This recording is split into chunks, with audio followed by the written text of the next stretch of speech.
Start here. I think I looked at them both, but I think I read one. Not my, But I can't remember. They had said that. my balance. So I was praying. This, I found it in my hospital bag. Mhm.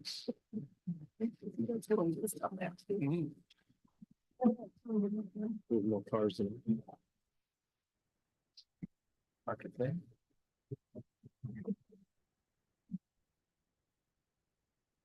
Good evening, ladies and gentlemen. Before I call the city council meeting to order, want to review guidelines for addressing the Lexington City Council in our meeting. Public comments are always welcome, and I invite you to sign up if you wish to speak tonight. We have a sign-up sheet over here. I'll recognize those signed up during the citizens' remarks section of council's agenda or for any public hearings of which we do not have this evening. During the citizens' remarks agenda item, I will ask the following guidelines be followed. Once recognized to speak, please come forward, stand at the podium, and for the record, state your name and if you are a resident of Lexington, Virginia. If you want to be contacted after the meeting, please provide your contact information to the clerk. Please make your comments to the council as a whole and do not engage the audience. We ask that you be brief and state your position and provide facts. We ask that you provide written statements and or supporting materials to the clerk for distribution to the council and city manager. I remind you, debate is prohibited. This is a time for you to share your thoughts and ideas with your city council. And lastly, please speak clearly as we want to hear what you have to say. The council allots 3 minutes to each speaker, and individuals may not yield their allotted time to another person. If you represent a group, you are allotted 5 minutes, and you are invited to identify other members of your group who are in attendance. And I remind us all that the meetings of City Council are formal proceedings and are recorded. And with that, I'd like to call the May 1st, Happy May Day, Thursday, 7 p.m. kickoff for the Lexington City Council meeting. And with that call to order, if you would all please join me in the Pledge of Allegiance. I pledge allegiance to the flag of the United States of America and to the republic for which it stands, one nation, under God, indivisible, with liberty and justice for all. Thank you all very much. Next item is consideration of the agenda. Are there any changes or modifications council members would like to make? Unless there's an objection, we will approve the agenda as presented. It is approved. Next, would like to work on some proclamations, and I'll invite folks to join me down here. I'm going to start with Janie.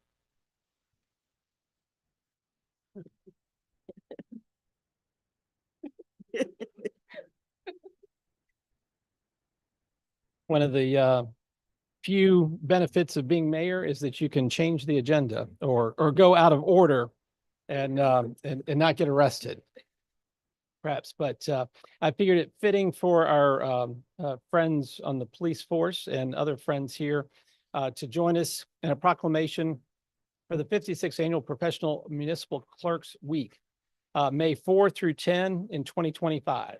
And Janie, whereas the office of the professional municipal clerk, a time-honored and vital part of local government, exists throughout the world. And whereas the office of the professional municipal clerk is the oldest among public servants. And whereas the office of the professional municipal clerk provides the professional link between the citizens, the local governing bodies, and agencies of government at other levels. And whereas professional municipal clerks have pledged to be ever mindful of their neutrality and impartiality, rendering equal service to all.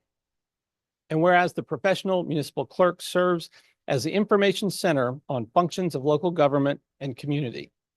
And whereas professional municipal clerks continually strive to improve the administration of the affairs of the office of the professional municipal clerk through participation in education programs, seminars, workshops, and annual meetings of their state, provincial, county, and international professional organizations. And whereas it is most appropriate that we recognize the accomplishments of the office of the professional municipal clerk. Now, therefore, as mayor of the city of Lexington, I do recognize the week of May 4 through May 10, 2025 as Professional Municipal Clerks Week, and further extend appreciation to our professional municipal clerk, Janie Hostetter, and to all professional municipal clerks for the vital services they perform and their exemplary dedication to the communities they represent. Adopted this first day of May 2025. Janie, thank you for your time and talents and commitment and consistency with all of our meetings and the work of the City Council. Thank you.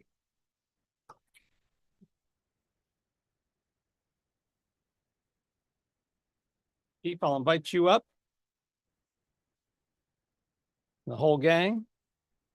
Proclamation to recognize National Police Week 2025 and to honor the service and sacrifice of those law enforcement officers killed in the line of duty while protecting our communities and safeguarding our democracy. Whereas there are more than 800,000 law enforcement officers serving in communities across the United States, including the dedicated members of the law enforcement agencies serving the city of Lexington, the county of Rockbridge, the town of Glasgow, and the city of Buena Vista. And whereas since the first recorded death in 1786, there are currently more than 24,000 law enforcement officers in the United States have made ultimate sacrifice and been killed in the line of duty. And whereas the names of these dedicated public servants are engraved on the walls of the National Law Enforcement Officers Memorial in Washington, D.C. And whereas 244 new names of fallen heroes are being added to the National Law Enforcement Officers Memorial this spring, including 147 officers killed in 2024 and 3 Virginia officers killed in 2024. And whereas the service and sacrifice of all officers killed in the line of duty will be honored during the National Law Enforcement Officers Memorial Fund's 37th Candlelight Vigil on the evening of May 13, 2025. And whereas the Candlelight Vigil is part of National Police Week, which will be observed this year, May 11th through 17th. And whereas May 15 is designated as Peace Officers Memorial Day, in honor of all fallen officers and their families, and U.S. flags should be flown at half staff. And whereas the Lexington Police Department, the Rockbridge County Sheriff's Department, Buena Vista Police Department, Buena Vista Sheriff's Department, Glasgow Police Department, Rockbridge Regional Jail, and Virginia Military Institute Police are comprised of the finest officers, supervisors, administrative and support staff that can be found within the profession. Now, therefore, we, the mayor and Lexington City Council, call upon all citizens of Lexington, Virginia, to observe the week of May 11 through 17, 2025 as National Police Week, and publicly salute the service of law enforcement officers in our community and the communities across the nation. Adopted this first day of May 2025. Chief, thank you to you and your staff, the cooperation with the other agencies in our community, and the work that you all do to keep our community safe. Thank you.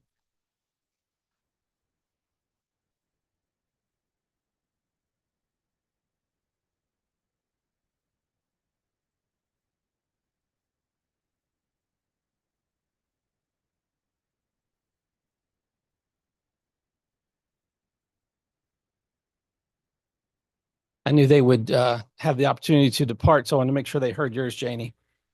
Absolutely. Teamwork. Under presentations, the next agenda item, we have the Poplar Annual Financial Report project with Virginia Military Institute Cadet Jay and Dr. Bing. Thank you all for being with us. And Jay, if you want to come on up, I think Janie's got you teed up. Welcome and happy May Day. What do they do at VMI to celebrate May Day? Not much. Glad you could be with us. Am I good to go? Yes, sir. Good evening, ladies and gentlemen. Mayor Friedman. This year is the popular annual financial report for Lexington, Virginia. It's for this last fiscal year, so not the one we're currently in. Sorry. It's for the fiscal year ending June 30th, 2024. I'm Cadet Jay Vijayan. My faculty advisor, Dr. Bing Jiang. It's right back there. So a little background, last year when I was still a sophomore, I joined Cole Cathcart in the class of 24 and Dr. John for last year's PAFR. Next year, I'll be passing it on to another cadet and the cycle is going to continue. So I'll be presenting, but he's going to be helping me out with the actual report. The report itself is based on the 2024 Annual Comprehensive Financial Report, which was prepared by Miss Jennifer Bell. I don't know if she's here or. Gotcha. I want to say thank you to you, ma'am, and your team for getting this report done because this wouldn't have happened without it. So the highlight of the year this year, our new city manager, Mr. Tom Carroll. I'm sure you guys have had the opportunity to meet with him, but just a little overview about Mr. Carroll, former city manager in Loveland and Silverton, Ohio, Cambridge, Maryland. The role of city manager is overseeing city policies, making sure they're carried out efficiently. You can correct me if I'm wrong, sir. Managing city employees, real estate, maps, and communicating with the council.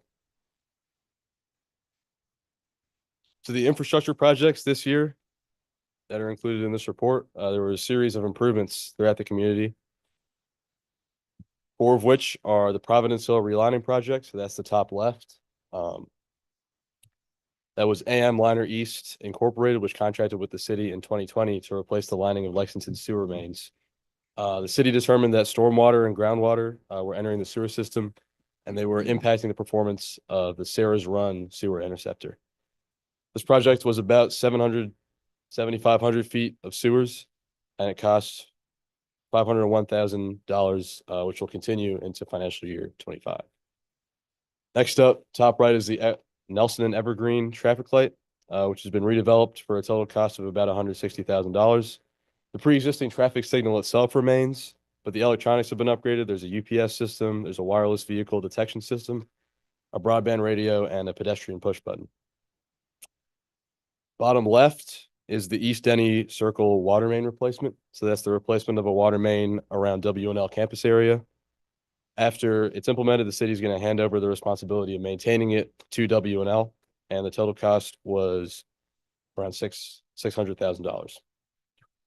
Lastly, bottom left is the Limekiln Bridge. So the city's annual inspection of the bridge in 24 showed that there were necessary repairs. Under Virginia's Public Procurement Act, the city was able to secure a contract last May with the Lanford Brothers of Roanoke, Virginia, to repair the bridge for a total of about $100,000. Next up, the city's general fund. In terms of revenues, it was about $28 million. Previously, about 27.5. So there's an improvement there, and it's way above the budgeted amount of $22 million.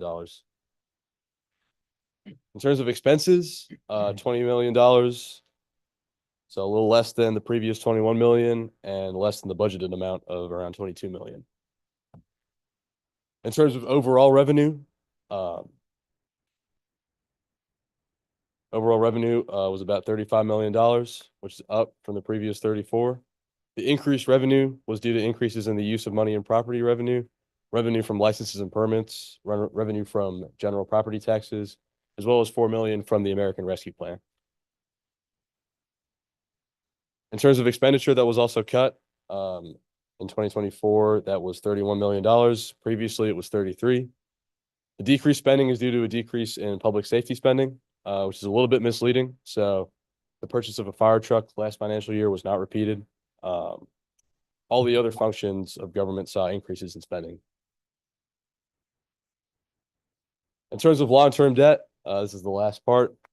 There was a decrease from 33.5 to around 32 million, about 5.2% over this fiscal year, which is still significantly below the city's debt limit of $68 million. All right, are there any questions? Jay, thank you. Members of council have any questions on Jay's presentation? So I just would share as far as the public safety spending that both VMI and Washington and Lee both do contribute to the city for capital purchases. So where we did buy a large fire truck in the previous fiscal year, VMI helped make that possible. WNL helped make that possible in addition to the taxpayers in the city. So I just kind of share that we appreciate the revenue that VMI and WNL contribute. Since you did this last year or participated last year and you're going to do it again next year, So you'll have 3 years analyzing our finances. Is there an area that you have kind of have locked in on and that you look forward to seeing what we do in a third year? I mean, you'll have looked at a whole timeline of something. Anything that you might share with us that we should be aware of? So I do only have 2 years under my belt so far, so I don't have an extensive experience with this, but I think it is going to be interesting to look at the, if I could go back to this slide. There was a $4 million in revenue from American Rescue Plan Act funds. I think with the new administration, there's going to be a lot of kind of restructuring of those kind of programs. So that's going to be interesting to look at the federal money flowing into Lexington.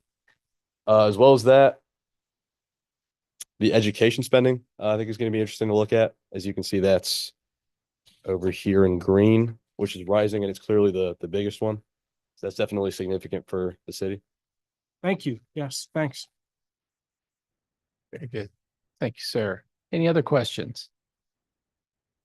I would just appreciate you pointing that out. Looking at the educational piece, the schools represent about 50% of our budget. So it's and we have a wonderful school board that's recently elected and do a great job of managing that process. But it is always something that's very, very important to taxpayers and to our community, producing a terrific product of our educating our children. So good eye, and congratulations on the Act Stars on your uniform. Keep up the good work, and we look forward to your work in the future. You're welcome to stay for the remainder of our meeting, but we're grateful, and if you want to get back for dinner, that's just as well. Very good. Thank you, sir. Thanks for being here. Ladies and gentlemen. Thank you very much. Great work. Hold this out. Dr. Beng, thank you for being here and for overseeing this process and the work with our staff. Very grateful. Excellent. Excellent. The next item on the agenda is our minute in history, and I'll call on Eric Wilson and his sidekick for a heartwarming, entertaining presentation. Thank you. Be the first time we've run a video. How about that? It's 1 minute. And what's that? We'll do the video first. Yeah, it's 1 minute. So we're going to talk first about VA 250, which you all know about, you've supported. And we want to sort of say what this launch now looks like. This is produced by the state. VA250.org is your main portal. Right? If you're interested in events, you can find the event we're doing on Sunday listed there. If you're traveling to Christiansburg, Yorktown, you look there. There's all sorts of searchability, other kinds of things. They put together a very sleek thing here. So I'd like you to watch it for a minute, and then we'll give you some context.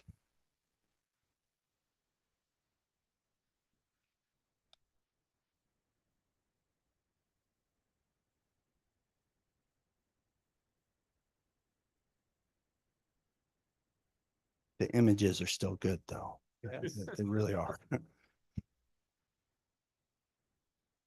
That's fine. That's fine. And also, yeah, you can watch this. I'll give you a couple thrusts of this. One is like Virginia did it first, right? You know, that's a common thing for Virginia and Massachusetts people to say. Philadelphia gets there too, but there's one of the mottos is America made in Virginia. It's not exclusive to our state, but as you can see here, a lot of anchoring historic things from the 18th century, but stretching into 20th century veterans. You just saw a natural bridge there. Some of the iconic homes that you know, and some of the Americans that are lesser known.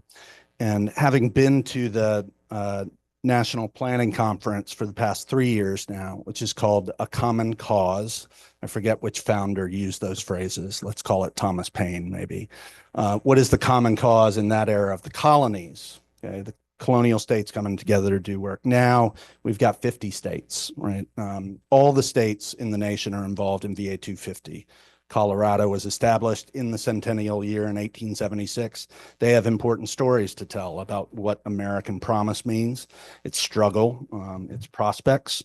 And so Virginia will continue to play a leading role, and certainly here in Lexington, Rockbridge, and Buena Vista, We have a lot of record to draw on, a lot of stories to tell, and a lot more stories to tell. There are three big themes that I've picked up through this conference that I want you all to be aware of and think of, because this is not a ramp up just to July 4th, 2026, the big 250th. For us, established Lexington Rockbridge, January 24th, 1778, that's a big benchmark we want to get to. We need to save some powder. We need to focus some energy to do that. But in line with other organizations, we want to make sure that these themes resonate. And Delegate Terry Austin is the chair of the state commission. So our representative, he's very invested in what we do here as well as other places.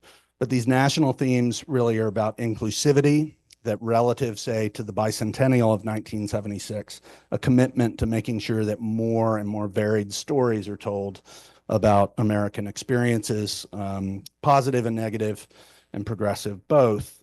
The second would be to understand American revolutions, plural, is evolving. These don't end at Yorktown, the Treaty of Paris, but to understand the Civil War and the 20th century civil rights freedom struggles as part of that continued American Revolution.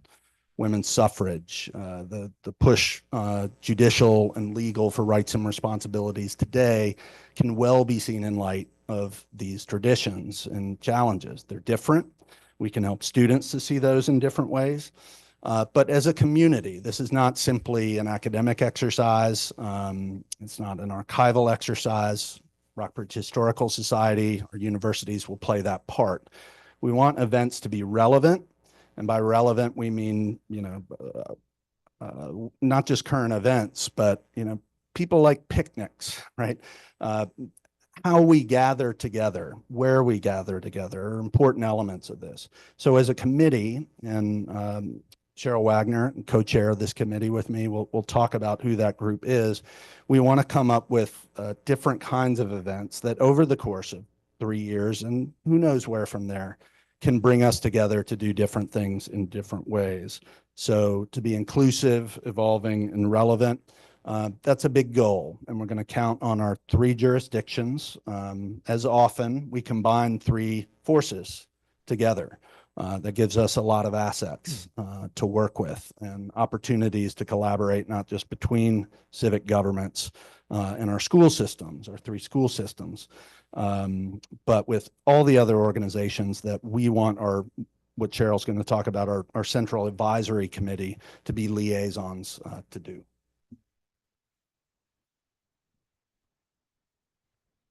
Wrong glasses. My computer glasses, but that's okay. I think I can still see. Mr. Mayor, members of council, thank you so much for having us here tonight. So I did start when I was in Stanton, which you guys know, 2 years ago, I went to the Common Cause, and you get very excited when you go there. It's in Williamsburg. They put on a great show. They get you very excited about it. And so this year, it's in March, I get a call from Eric from the conference, and he was like, there's so many different jurisdictions where tourism and historians are working together. And I said, well, that's what I was doing before, And so that's the reason I'm here. So I have been co-chair since March, whenever he came back. And then we've asked a few folks to help us out.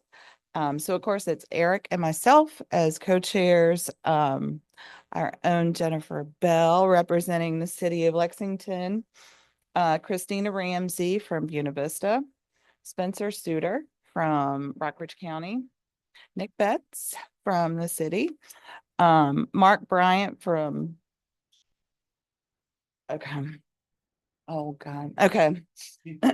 Mark Bryant from the Military Officers Association of America, Ron Cash from Buena Vista City Council, Debbie Garrett, Virginia Arts Commission, Ann Herring with the Daughters of American Revolution, Jim Jones from Natural Bridge State Park, Jay Lewis from the Rockbridge County Board of Supervisors, Tracy Lyons from the Chamber, and Matt Paxton from the News Gazette. So I think we've got to put a good group together to start planning some great events. So we know what the history is, but we also try to make it fun and promote it. So I think working together is the best route for us. And the thing is, Eric and I both represent all three jurisdictions. So our meeting is May 6th at the Virginia Horse Center. So and one of the first things that we have done, did you see it already? Okay, is so the General Assembly, you have to use their template for the logo. So it's either Lexington, Buena Vista, and Rockbridge, VA 250, or just Rockbridge, VA 250. And of course, we'll talk about it in our committee meeting, but we wanted you guys to see it first. And we will, I think we already have a page on va250.org, and that will be updated, and we can not just the goal of our committee is not just to not really plan events, but to bring people together to plan those events. And you know, if funding is needed, there's grants available and that kind of thing. So that's why we're here. Just to close, we want to be liaisons to that. We don't control the money that comes through, but we can help people find projects and networks to do that. For a last example of what a program or project might be, Sunday is National Ride a Bike Day. It's also Star Wars Day. May the 4th be with you. And it's National Bike Month. I did not rip this off the side of the road. I would have been tempted if I'd seen it. This comes from my counterpart in Augusta County. Many of you know now from reading it, all the 76 signs around town are a national route that goes from Yorktown to where Lewis and Clark hit the Pacific. It was established in 1976, really as a kind of 70s hip, post-Watergate, post-Vietnam, what can we do to do something nice? And I would stress not just that 4,000 people rode 3,000 miles, and the steepest part of that whole stretch is Vesuvius to the Blue Ridge Parkway, like more than the Tetons. And that doesn't surprise you having driven it, but it's worth noting, right? Exceptional Virginians. What I would want to stress is that that was a sustainable legacy of the bicentennial, right? That's lasted. It is a shocking and empowering stat to have learned that 30% of the public history museums operating today in history were created in like plus or minus 5 years of the bicentennial. So the question would be, what might that be now?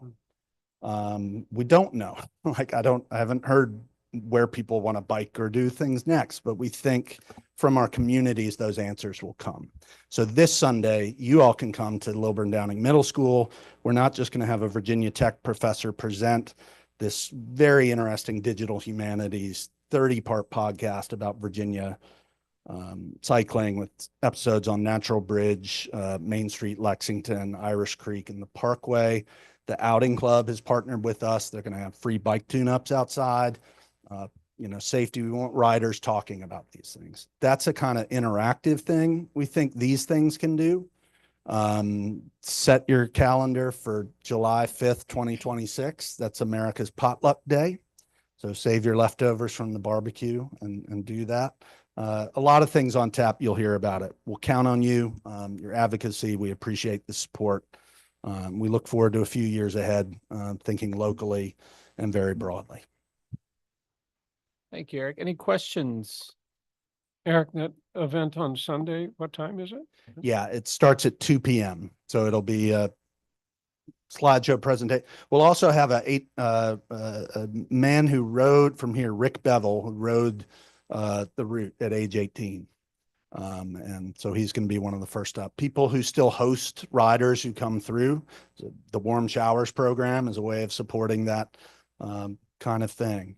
Did you want to add something? Do we have a website for our local VA 250? Not yet, really, right? I mean, We have a page on VA 250. Okay. Which is actually pretty good for us. We can always link out just to that. And then of course, we're probably going to do something on the tourism website. Because we've talked about all of the churches in the area that date to that, and putting that on our Brighter platform, which will map them. And so we will use the tourism website for those types of things. Because I was just going to suggest a running calendar of all the events just to centralize it and make folks aware of everything that's going on. Yeah, momentum will pick up and it can get a little scattered. Yeah. And we know that, but Cheryl, you with, know your way around. it. Yes, sir. with the branding, are you saying that there are two options and the committee will choose one of those? My I think understanding so. is we can use both. Yeah. What you can't do is just come up with your own Sure. And- model. It really just has to be this font and look like this. Right. The VA 250 is consistent, as, which is right. I was just going to advocate, in the spirit of unity, in the greater Lexington area that all three, Yeah. areas be, recognized would be my personal, preference and vote. It is certainly, as our founding fathers suggested, it's the responsibility of the citizens to maintain the integrity of our republic, and the work that you all are doing to pull people in and engage and be a part of this is fantastic. Relative to the funding, what does that look like? I know you said y'all will be a conduit.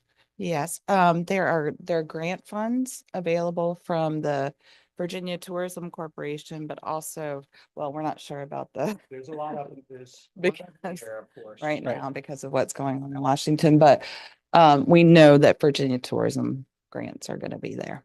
Okay. I'd also add, a lot of the money that comes through VA 250 is state money. And so it's impacted by federal decisions and other donors. Sure. General Assembly's been generous upfront, Right. and how that steers through different things, we'll continue to see. But small organizations can apply directly. We can help them see those templates. You want to, we'll combine with Augusta and Botetourt on something. Terrific. We're positioned for that. Good. I have some members on council. I'm not sure they were born in 1976, but have fond memories of the bicentennial and the bikers that came through here. It was a really neat experience. So look forward to your group's work and making a memorable experience for the youth. And I'd like to remind you, we still have all the quilts in the visitor center if you'd like to Ah. see them from 1976. Excellent. Thanks. Excellent. Thank you all for being with us. Assuming there are no other questions. Very good. Yes, thank you for being here and for your work and the work that's yet to be done. Next item on the agenda is consideration of minutes, and they were provided in your packet.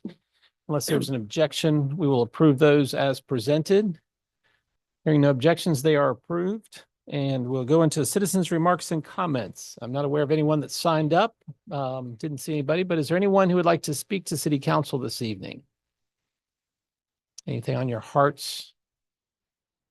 The riveting PAFA report or the minute in history? Seeing no one who wishes to speak, I'll close the citizens' remarks at 7:33 and move into the consent agenda and ask for council's consideration. I make a motion to approve the consent agenda. Second. Have a motion and a second. Roll call vote. Mr. Smith, Aye. Ms. Strong, Mr. Driscoll, Aye. Mr. Betts. Aye. Mr. Ziegler. Aye. Ms. Alexander. Aye. Motion carries unanimously. Good fun on June 21st. Mark your calendar. Next item on the agenda is unfinished business, consideration of adoption of fiscal year 2026 and capital investment plan. And I'll call on the city manager. Thank you, Mayor. On your agenda today this evening is consideration of the FY 26 budget. As you recall, the budget was submitted to you on March 3rd. Council has had two work sessions in March and April to go over the draft budget. We had a joint work session with the Lexington City Schools and the Board of Education. We feel we've had two public hearings, one on the operating budget and one on the CIP. We feel that the budget's in good condition and ready for your consideration. Legally, the budget will be, the spending authority will be approved on June 5th, if that's your desire, when you consider appropriation ordinance. But this would be sort of the approval that would allow us to move forward with plans that are contained within the budget, the draft budget.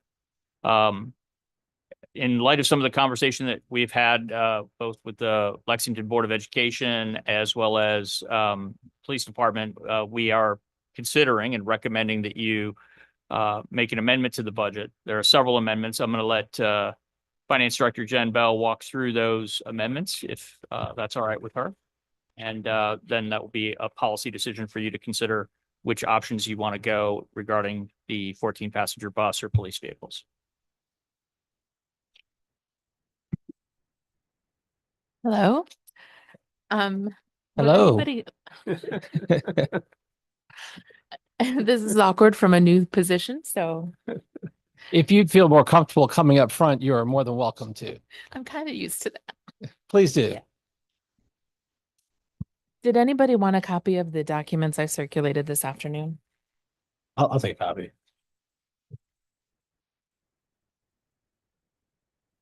Have an extra set. Thank you.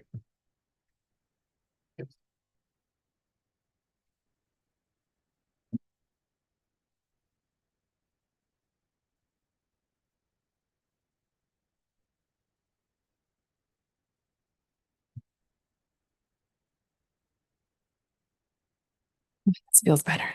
Welcome. Thank you. So I outlined in the memo the changes we were requesting to make. And then in these handouts that I just sent around, and for anybody who's watching online, they're available on the city's website as well. I went through the budget book and I wanted to highlight the areas that changed because it seems like a lot, but it's not really that many. So first I want to talk about health insurance. We did estimate a 10% increase, and when we actually received our figures, it was a 12% increase. However, as we've discussed previously and discussed with staff, we've made a change to how the premiums are going to be set for this fiscal year. So I believe that the 10% increase we put in the original budget will still cover us based on the way we've changed the premium structure. So there's that. So no changes in health insurance. On the wage side, we did add a few increases for employees who we originally proposed would not receive an increase in FY26. So I made those adjustments that were requested. And then in doing that, the total was $21,116 for wages and fringes. And in order to cover that, we reduced the bad debt and contingency line items. So it's a budget neutral effect. Except in the utility fund, the utility fund, because we share admin positions, that was going to be a change of $2,400. And because we were already showing a slight profit in the utility fund, I didn't reduce any other expenditures. And then also in the original budget, I had miscalculated some of the fringes for our fire department. Thankfully, I saw it before you voted. And this was a total of $8,365. And so to cover that, I also reduced the contingency line further. So I have presented you with 3 different scenarios for the budget, and all 3 of them have those changes we've just discussed. What's different about each scenario, though, is contemplating whether the city would like to purchase a bus for the school board that would allow our schools to transport children with their classmates who have disabilities or are in need of additional assistance. So the bus that Jason White has identified is a 14-passenger. And the good thing about this 14-passenger size is that a CDL is not required. So God forbid, if I had to, I could drive the bus for them. But it'll just make it a lot easier. And We do have students who would require this accommodation. And so right now they're made to feel more different because they can't ride with their classmates. In scenario number 1, no changes are made. We keep everything in the equipment replacement fund as is, and the bus gets delayed for a year or more. In option number 2, we have the accessible bus being purchased, but then we forego a new police vehicle that was originally scheduled. And I'll remind everyone that originally in our budget, we had 6 police vehicles being replaced. And while they're needed, we still have vehicles that can work, whereas the school board does not have this vehicle that they could really use. And this has been discussed with the chief, and she's on board. So that's option number 2. Now, what we would do there, the difference in the prices, the bus has been quoted at 106,000 and a new police vehicle costs 84,000.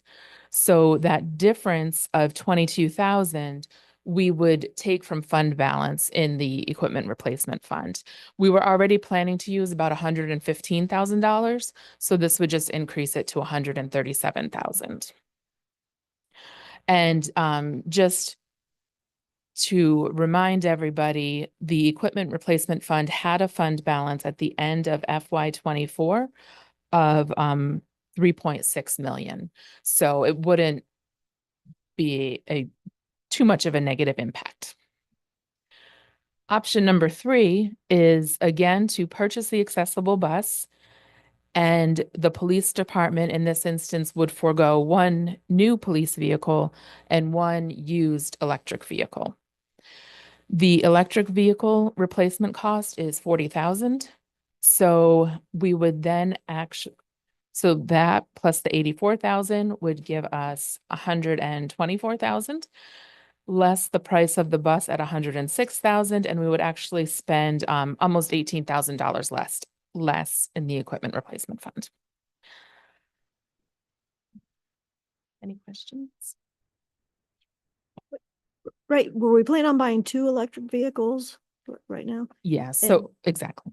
And I assume the price of the accessible van, that's for a brand new vehicle. And you said the chief is fine with either scenario, or She was accommodating. she was accommodated. That's a Yeah. good way of putting it. And so it just pushes back 1 year, the purchase of these Right, vehicles then? right. Okay.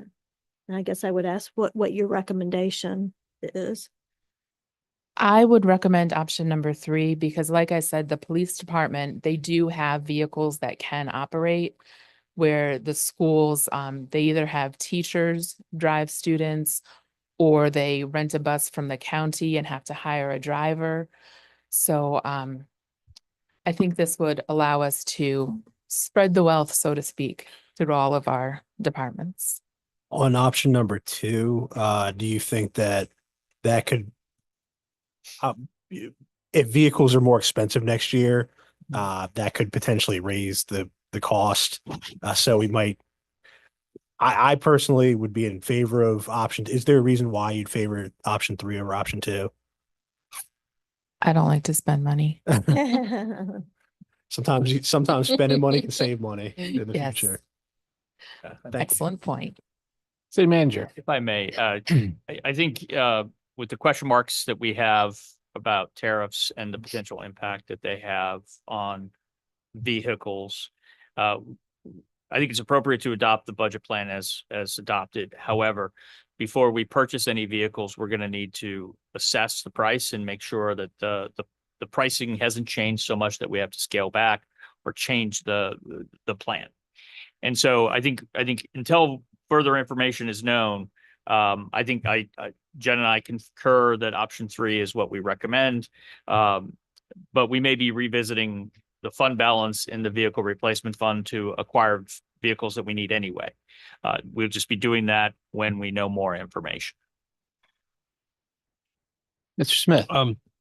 You mentioned that the Lexington City Schools is working with county, renting their buses, hiring drivers to accommodate the role that this van would play. Do you know what we're, and maybe Rebecca can answer this, you know what we're spending on an annual basis to?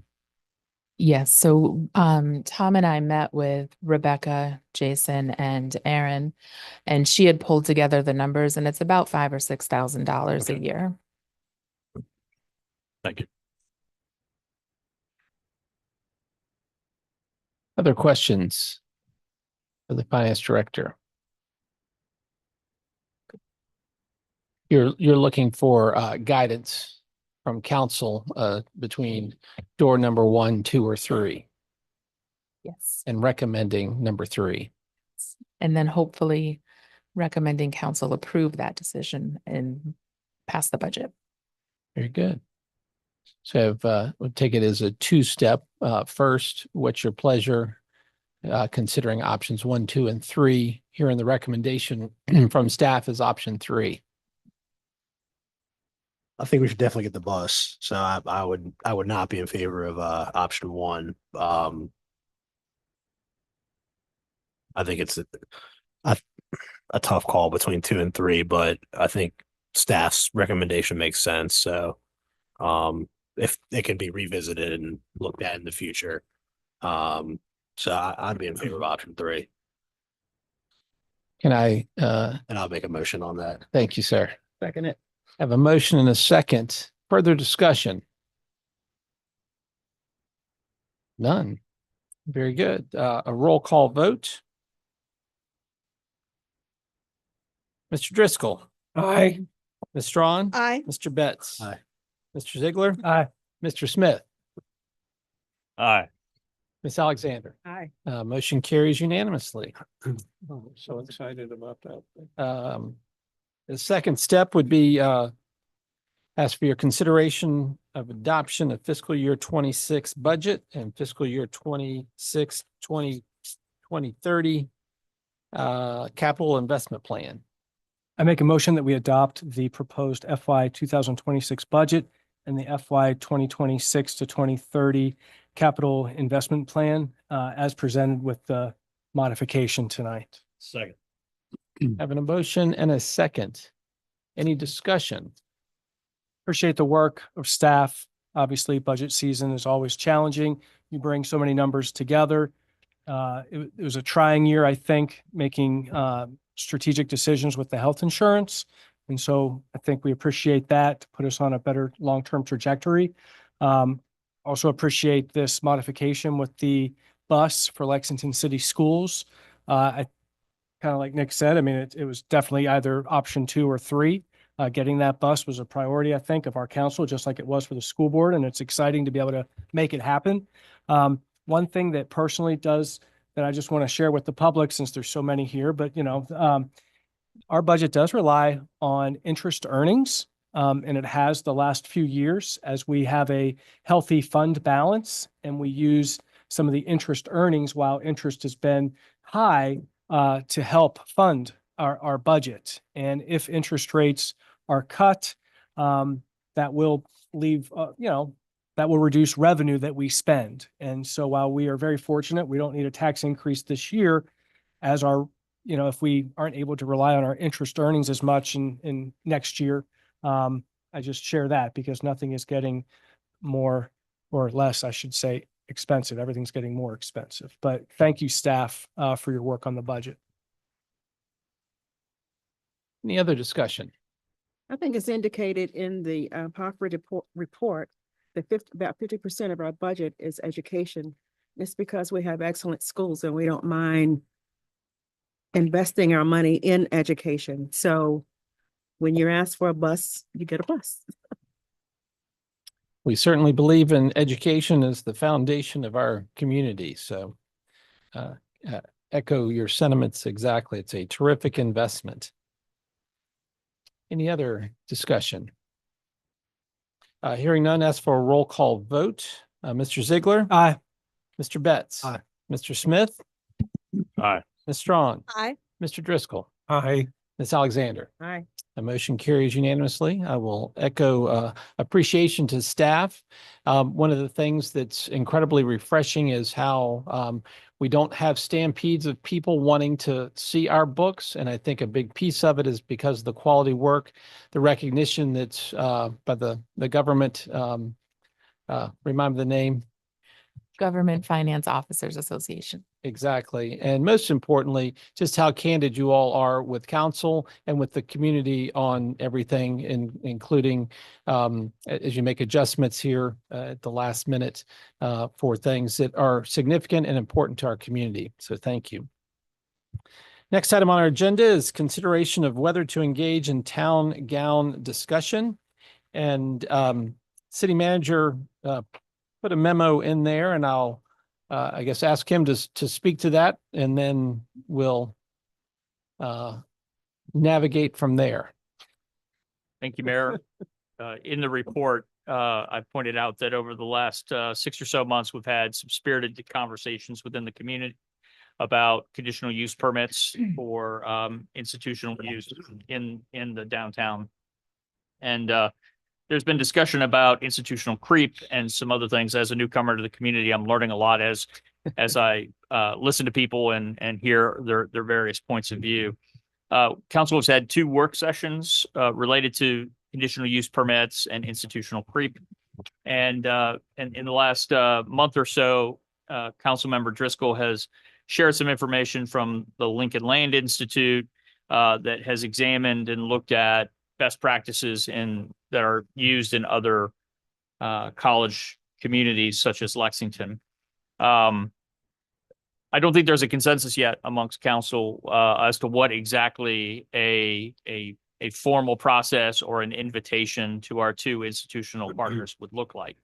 And so the purpose of this memo is to stimulate and provoke that conversation. We may have a work session if that's your pleasure. We had mentioned this in upcoming work sessions as a possibility to drill down in a less formal environment and figure out, define some terms and determine what outcomes we might be looking to achieve. It's also important to note that we have, in my view, excellent working relationships with both institutions. And there are just several examples that I cited in here of how we work very well with our college and institute, our university and our institute. So I don't know that there's necessarily a problem, but there's always an opportunity to engage in conversation. As is pointed out in the Lincoln Land Institute information, as well as other practices or other examples from other communities, there is often a fault line or point of tension right on the border between a campus or post and the community. And so that is appropriate to discuss that.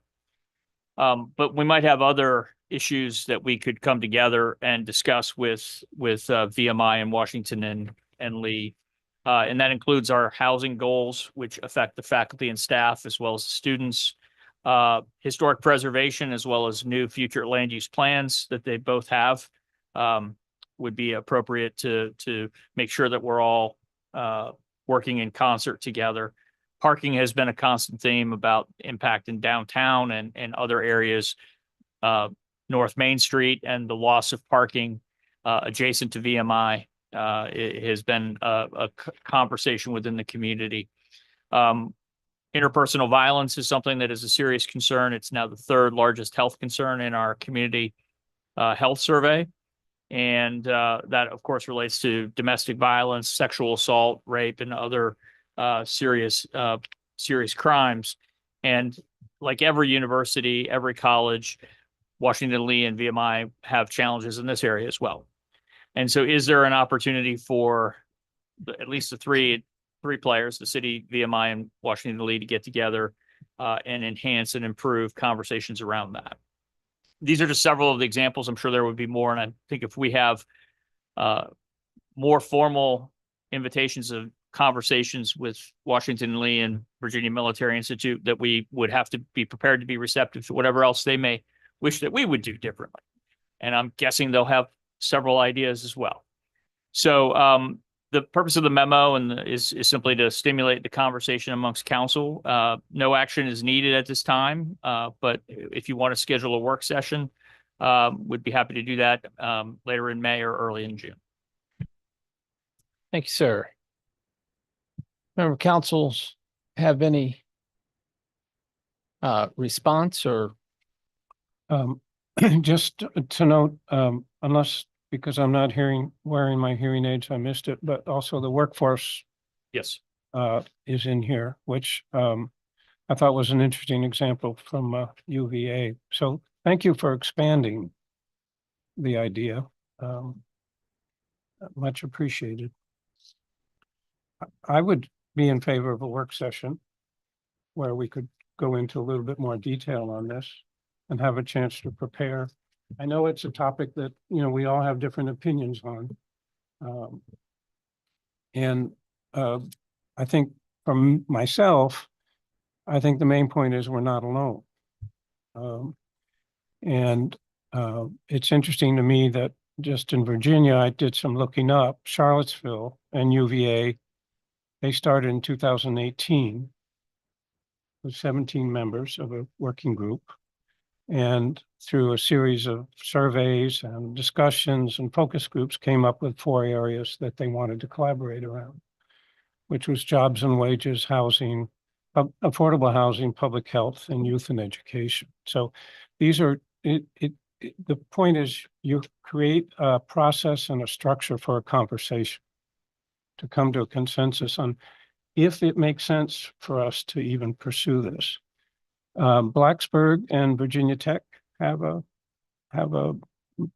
they get together 6 times a year to engage in what they call community conversations. It's co-chaired by the deputy town manager and the vice president for student affairs. They pick 6 topics. Examples include retail, future, climate action plan, construction projects, et cetera. So, they have a structure and a process to identify areas of interest.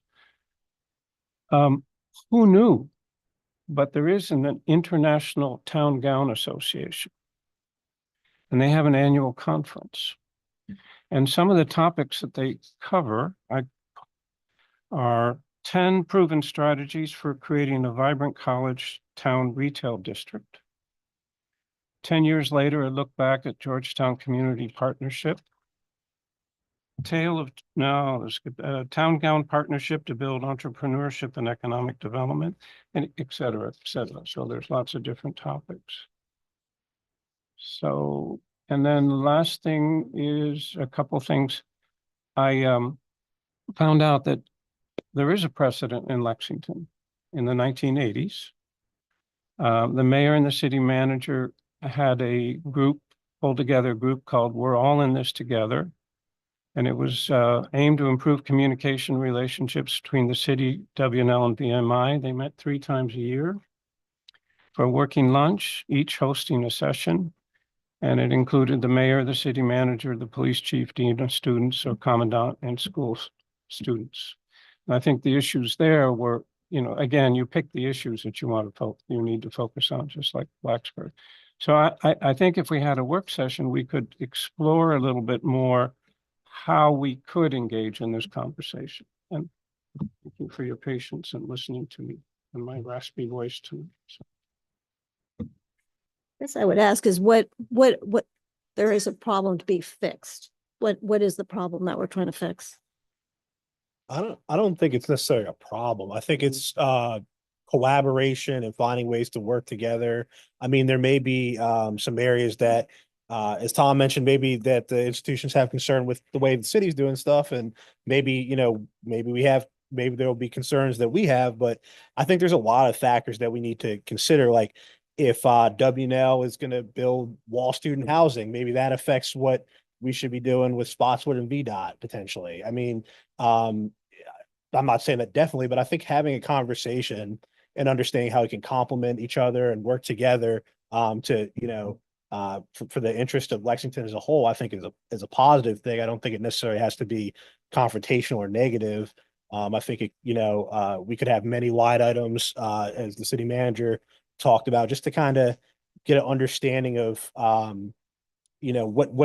what different, folks in Lexington and different, institutions in Lexington feel we need to move forward in a prosperous manner. I mean, I don't have a problem with meeting if we have a purpose.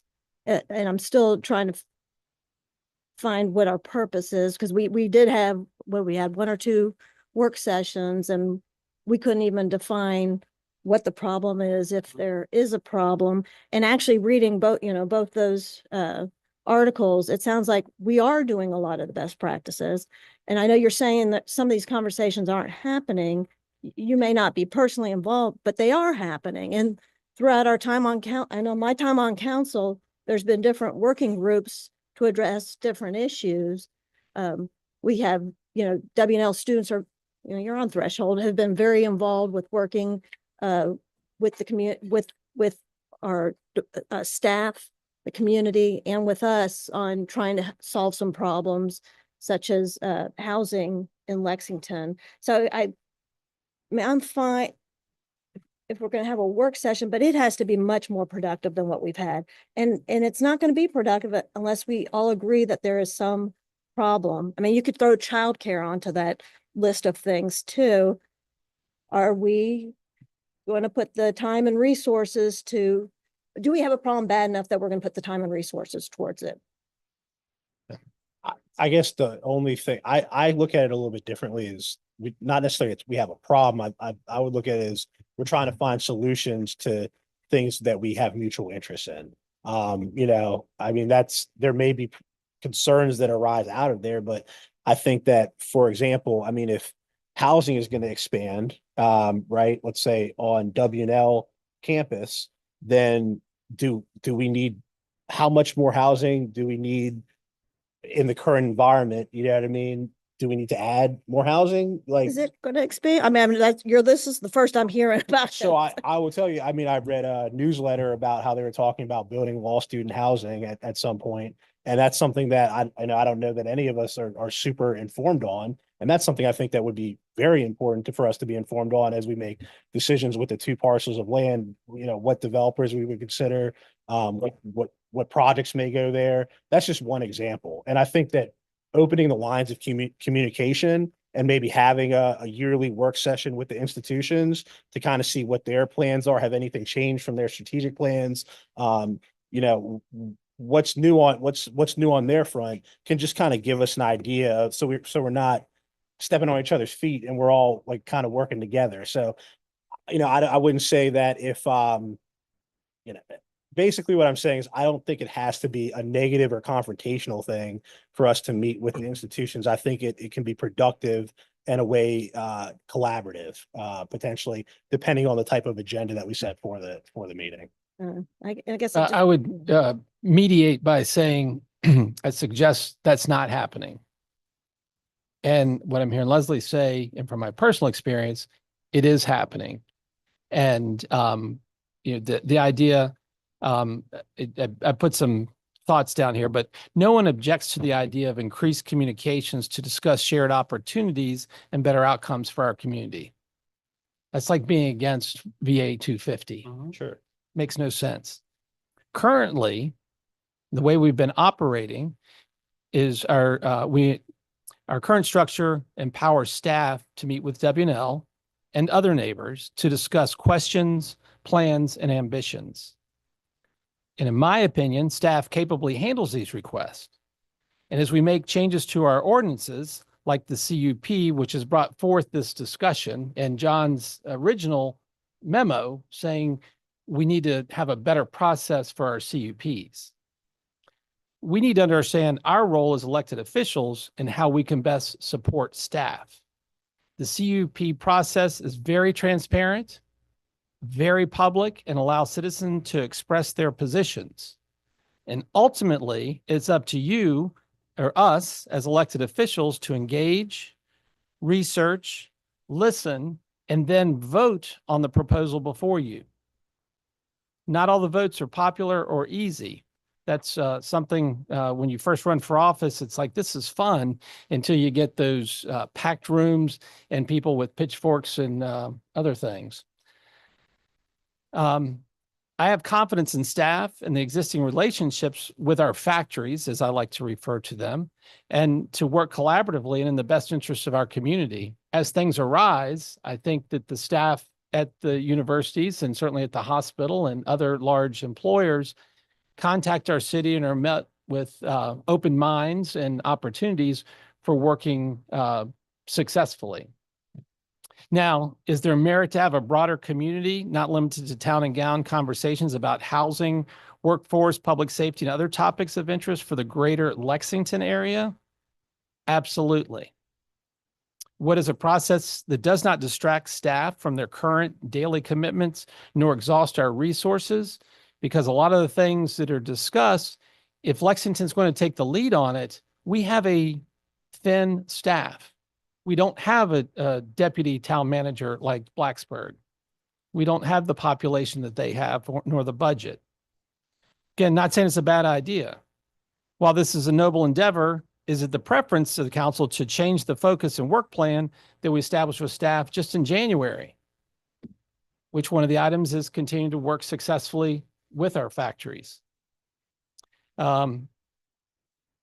Washington Lee has worked hard and spent a lot of money to come up with a strategic plan and their master plan, which they've shared with us.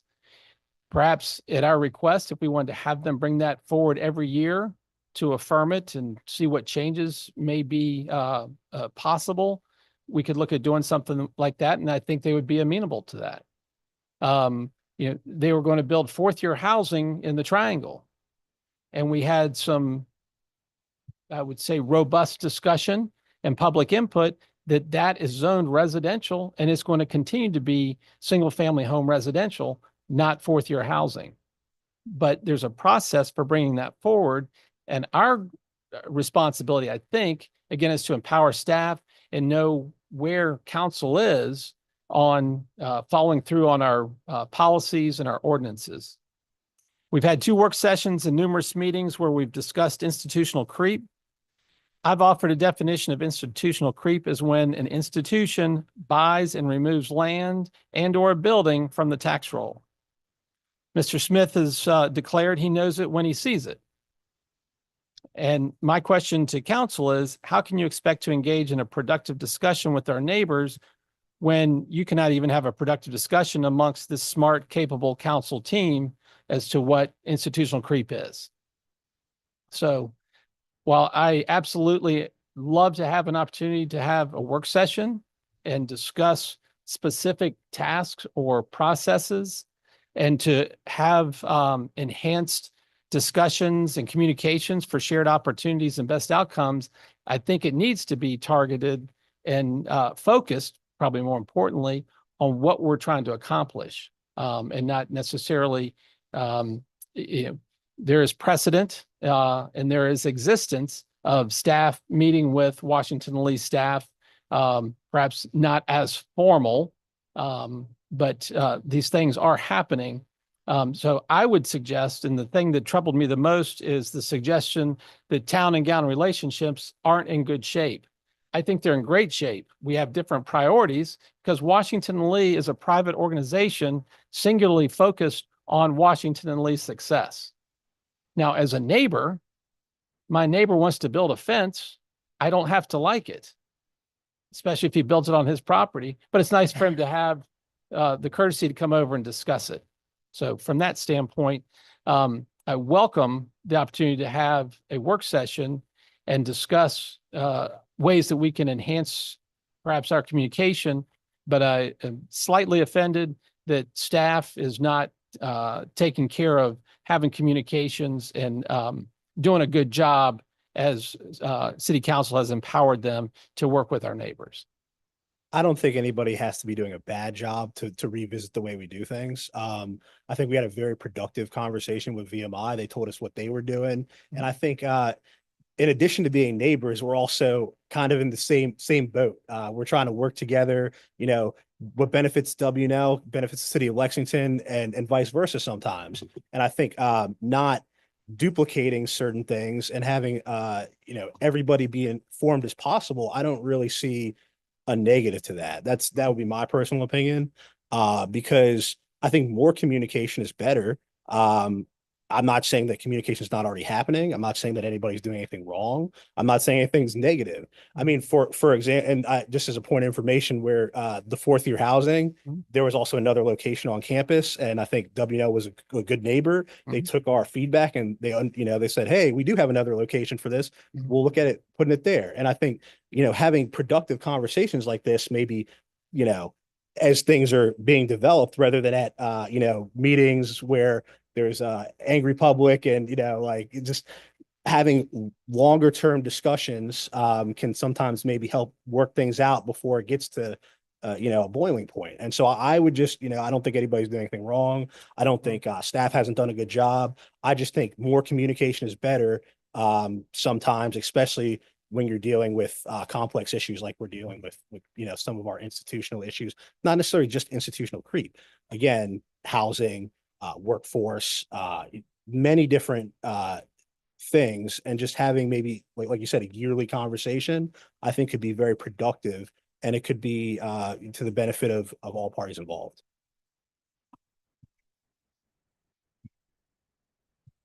Other members of council have a response to the city manager's memo. I'm one that always is willing to put in the time if there's something that can be enhanced in the city.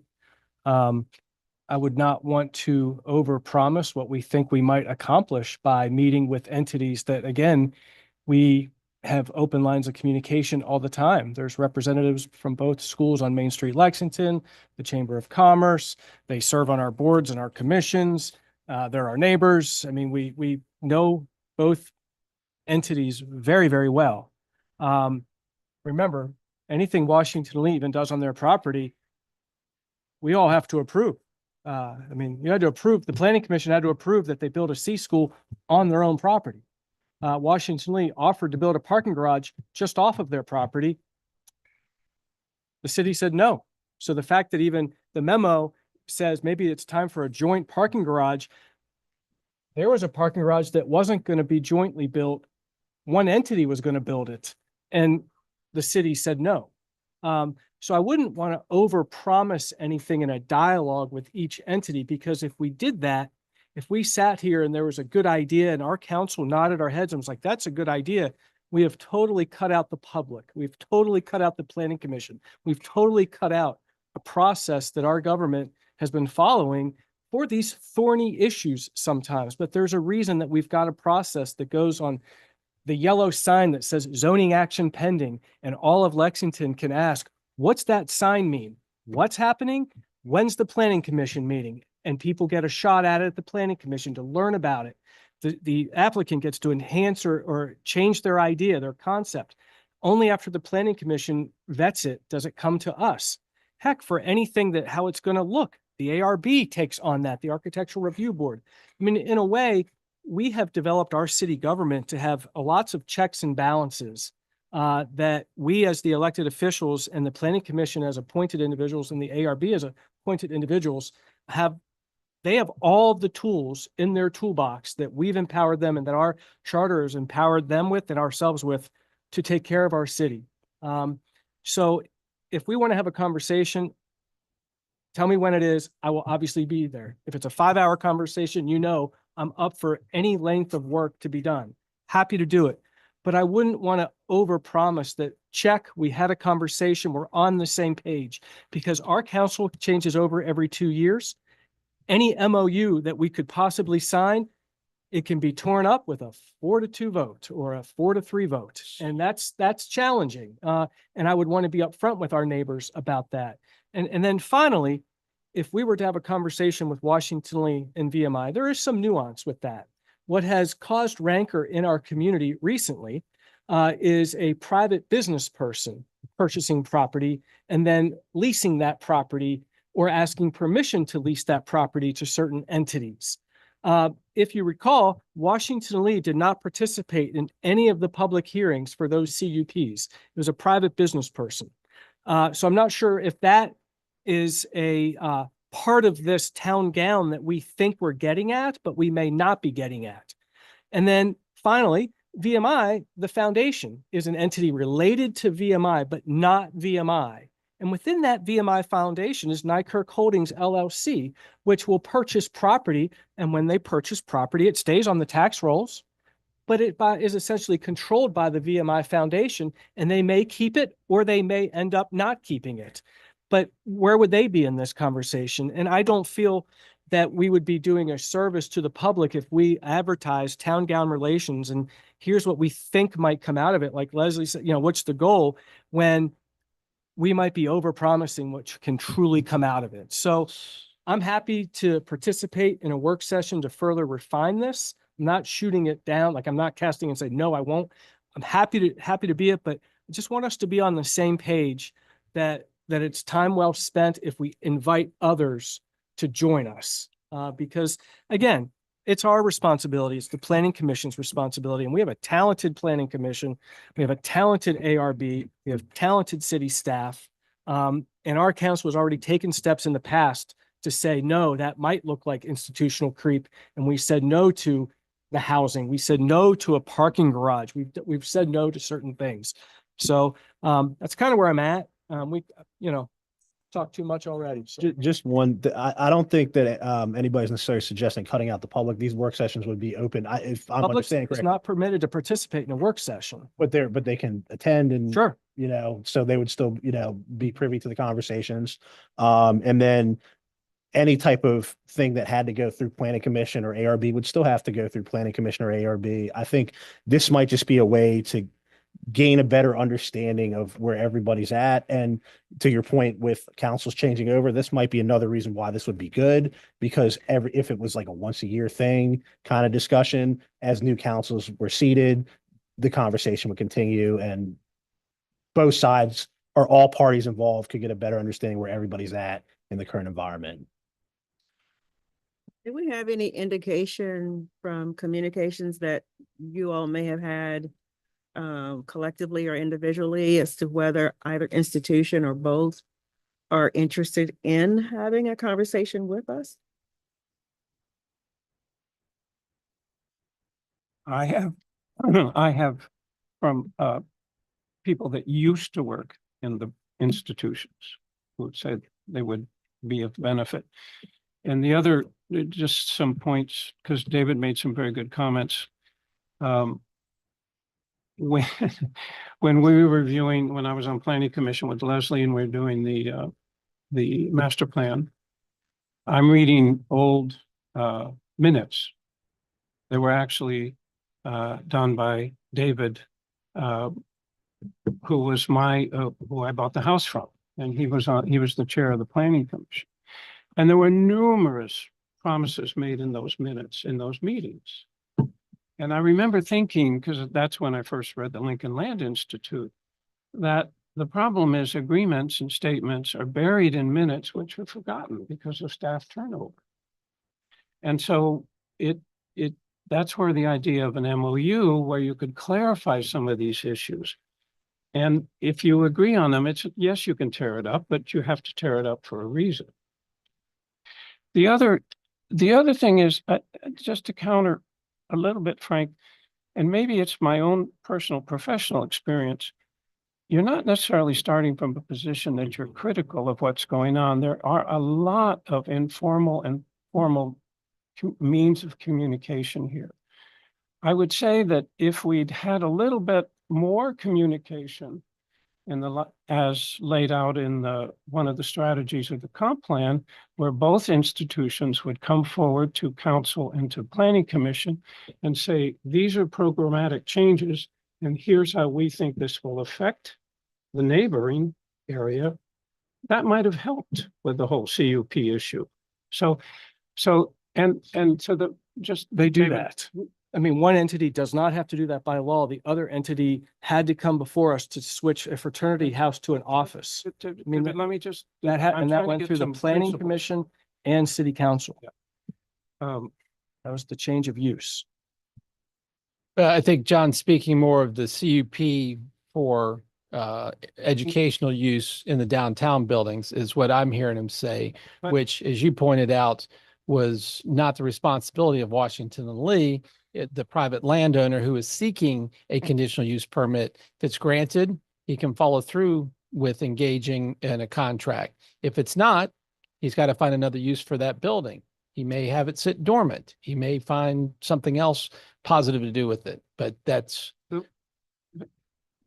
What we're talking about, and as pointed out here in the executive summary, we're really talking about, we have methods to deal with ad hoc decisions. And that's good. But we don't really have a method to be strategic and look forward and say, oh, downtown, what could we do? How does the university contribute? The parking garage. I remember when that came before Planning Commission, as someone who used to teach planning and architecture in planning schools, I was surprised that the university did not come forward and ahead of time and say, we'd like to work something out with you on shared use as the city. That never came up. It did come up, and it came up with staff, and Then it was did- asked during the master plan. It did come up, and But the Steve point is, McAllister the- said we can work out a shared plan, and that would Oh. be something that staff would take up, not us as a group, because things don't work out well. At our level, we are not the level that you have those conversations. I agree, and that's why I think staff can have those conversations. The other thing to say is, a work session is not a conversation.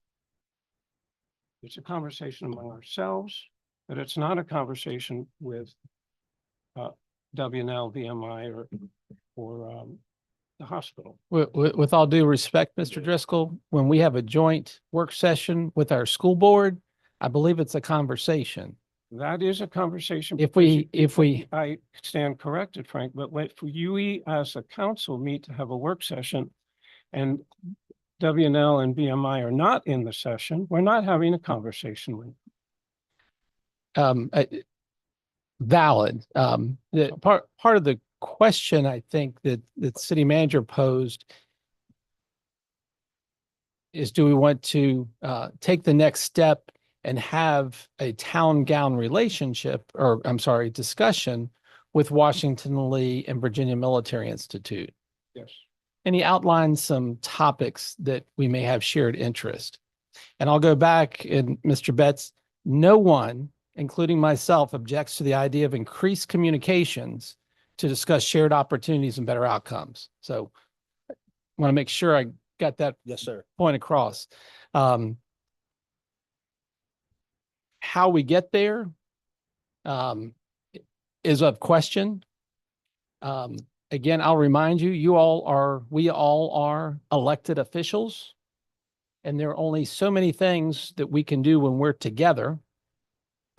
You may have the idea of an ad hoc committee, but in doing so, we've eliminated members of council, which may or may not be what you're trying to accomplish. Our current structure, I think, works effectively. And to your point, John, as we talked earlier, if the question before council is, what do we want our downtown historic district to look like in 10 years? We should have a charrette and invite the public and all partners and community members. It shouldn't be limited to town and gown, unless we're getting specific of what we want Washington Lee or VMI to do, in my opinion. So again, no one objects to this. I think we got to figure out, as Leslie pointed out, I will echo, we got to figure out what we're trying to accomplish. And if it's to be what the Land Institute recommends that we're already doing, it seems like an exercise in futility. But if I'm hearing you correctly, you would like to have a work session with a collection of people from Washington and Lee No, at their, No, I don't. The work session idea came up in this conversation. I'm not necessarily, I thought we maybe. if this council's meeting, we've got to, if we're getting together, it's got to be a work session or a council meeting. And I would suggest at a council meeting, I don't know that we want to invite in Washington Lee and VMI brass for a regular meeting. Earlier in the conversation, excuse me if I've lost the train here. When we talked about a work session among us, it was to say, how do we explore the process of going forward with this? It's not necessarily to have the conversation with WNL and VMI. You just raised a really good idea, Frank. Let's have a charrette on the downtown. Let's do that.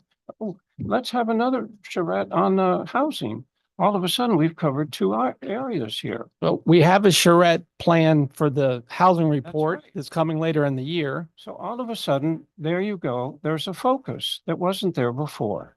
And I think that's my greater point. At the risk of growing incredibly indignant, you're suggesting that we're not doing these things. No, And I'm we've not. got a community meeting for a rollout of the housing report, the regional housing report that'll happen in the fall. That's going to include Washington and Lee VMI and actually anybody who wants to be there and be able to contribute and be involved. So I'm struggling a little bit with having additional meetings or I'm confused. What I was going to suggest is that, and it seems that this is not a very favorable topic among my colleagues. And I don't mean that, no disrespect. I'm hearing your opinions. I have a different experience of working with MOUs and joint agreements with municipalities. It's usually a long process. You know, it's a series of education. It's doing an inventory of what are you doing well, what could you do better. Then it's a series of seminars, bringing in some outside speakers to say, this is how we solve that problem. This is how, oh, gee, that's a good idea. And then you might move to defining some areas where the universities and the city say, these are areas we can work with to get better in the future. That's, and I think that's how I was thinking it could be explored. I would be in favor if we were to do something to start broad, and if we find narrow issues that there's enough will of council to focus in on, whether they be in work session or some other capacity, then do that. I'm not at the point where I think we should have a meeting just about an MOU. I think if that's one line item in a broader agenda, I'm not opposed to that, but I think that what I would be in favor of is having a broad-based discussion in a work session with the institutions, if possible, to just talk about areas of shared interests or, you know, as the city manager said, maybe concerns they have with us or concerns that council may have, and just, you know, see how it goes. You know, I mean, that's what I would suggest, but there may be, I think it sounds like there's a lot of different opinions on how to move forward or not to move forward at this point. And again, you're assuming we haven't had some of these discussions. I'm On not, the MOUs, for example, we already do have several MOUs in place. One of our previous city managers was working with Washington and Lee, try to formalize the pilot through a MOU. And Washington and Lee said, rightfully so, we have these letters. We don't need an MOU. We're not going to sign an MOU. They have no reason to sign an MOU. I'm not sure how you want to use the MOU, but it sounds like it's to hold something over them, and they would do the same to us. So I'm not quite sure why an MOU on anything is our end goal. Leslie, excuse me for being ambiguous. I'm not saying an MOU per se. But you wrote about that you wanted an MOU on March 19th in the memo to us. You said an MOU between Lexington and Washington and Lee that would complement the regulatory mechanisms, institutional overlay, master plan, and educational CUP. All things, by the way, that happen very transparently. What would be the key elements in outlining an MOU? And a similar approach can be undertaken for VMI. That's what you asked for when you wrote to us a month ago. And that An was MOU. And that was the topic at the moment. We've had a very good note from the city manager that just expanded that idea based on the experience of many other universities and their host municipalities. So that the MOU, that was very specific to that issue, David. And I would still be a fan for it. It sounds like we're coming up for solutions for no problem. I still want to know what the do we specific know what problem WNL is. is going to do on housing? Do we know if they're going to build additional housing? They have to ask us. Yeah, they have to go through it. But shouldn't, as we're making decisions about what good land use or what developers to consider for two parcels, wouldn't it be good to know like what they're planning on doing as I've never heard anything about this until you just mentioned it. I've mentioned at other work sessions or meeting. I would submit that Washington Lee will stand by their strategic plan and their master plan. And as changes arise, they will be documented and shared. There have been a variety of things that have been suggested that Washington Lee's considering and trying. And I think they're good neighbors, and they can't do most of these things without consulting with our planning department. I don't think they need to come to council and say, we're thinking about building some additional housing. How do you feel about that? I don't think it's in their purview, and it's not any impact or it's not our responsibility, in essence, what they do on their property. We've got real estate that we need to find a developer. And I think we need to stay focused on doing something that's going to benefit the community, not necessarily, I don't think it's going to, if we find a developer to develop Spotswood and VDOT, and Washington Lee builds housing for law students, I don't think it's going to be in competition. It very well could be though. Well, and we could be struck by a meteor tonight. That's completely. It is. That's nonsensical. Well, Frank. we're I mean, just, what I'm trying to say here is that I think, and you agree with me, more information is better. I think it's good to have more information. That's why I'm in favor of having these discussions. I'll leave it at that. Mr. Smith. I would opine, I'm sorry if I'm getting a little agitated down here. We, at the risk of comparing apples and oranges, the institutions that we have here, our community, VMI, WNL, don't have the levels of bureaucracy that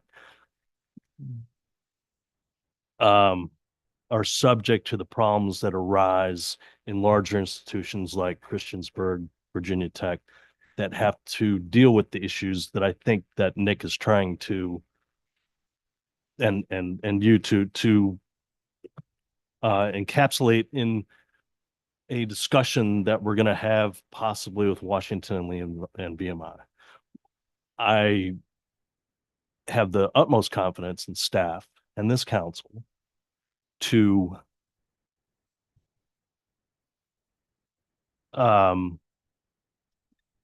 it doesn't make me fearful that one of these institutions is going to pull the rug out and say, we're going to do this. And you know what? They can. After we do what we have to do, if it's on their property, they can do whatever they want in the county and we wouldn't have a say. They could build law student housing in the county and we're like, okay, now what?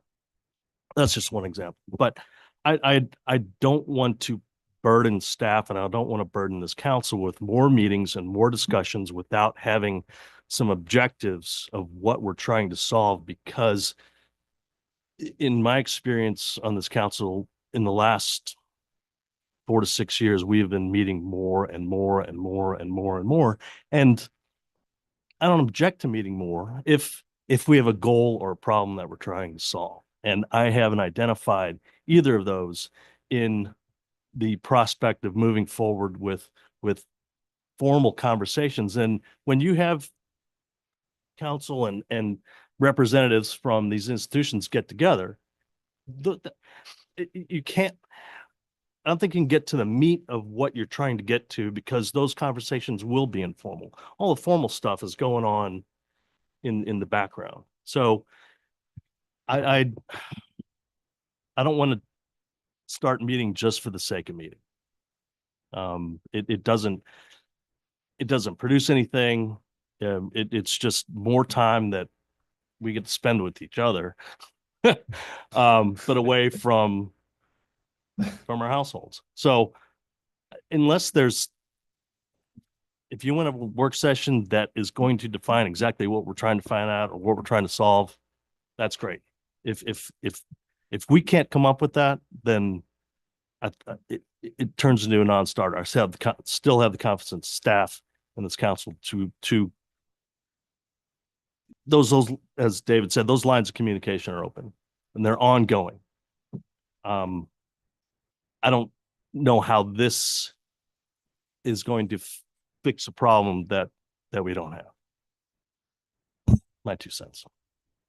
I have my 2 cents on this. And I think that I'm more of a looking at the big picture type of person. And in looking over the downtown enhancement plan, the last 6 months or so, off and on, I have found that it might be time for enhancing the downtown enhancement plan because it's aging. And there are things on there that we will never do, and there are possibly things that have occurred over the last couple of years that should be added to that.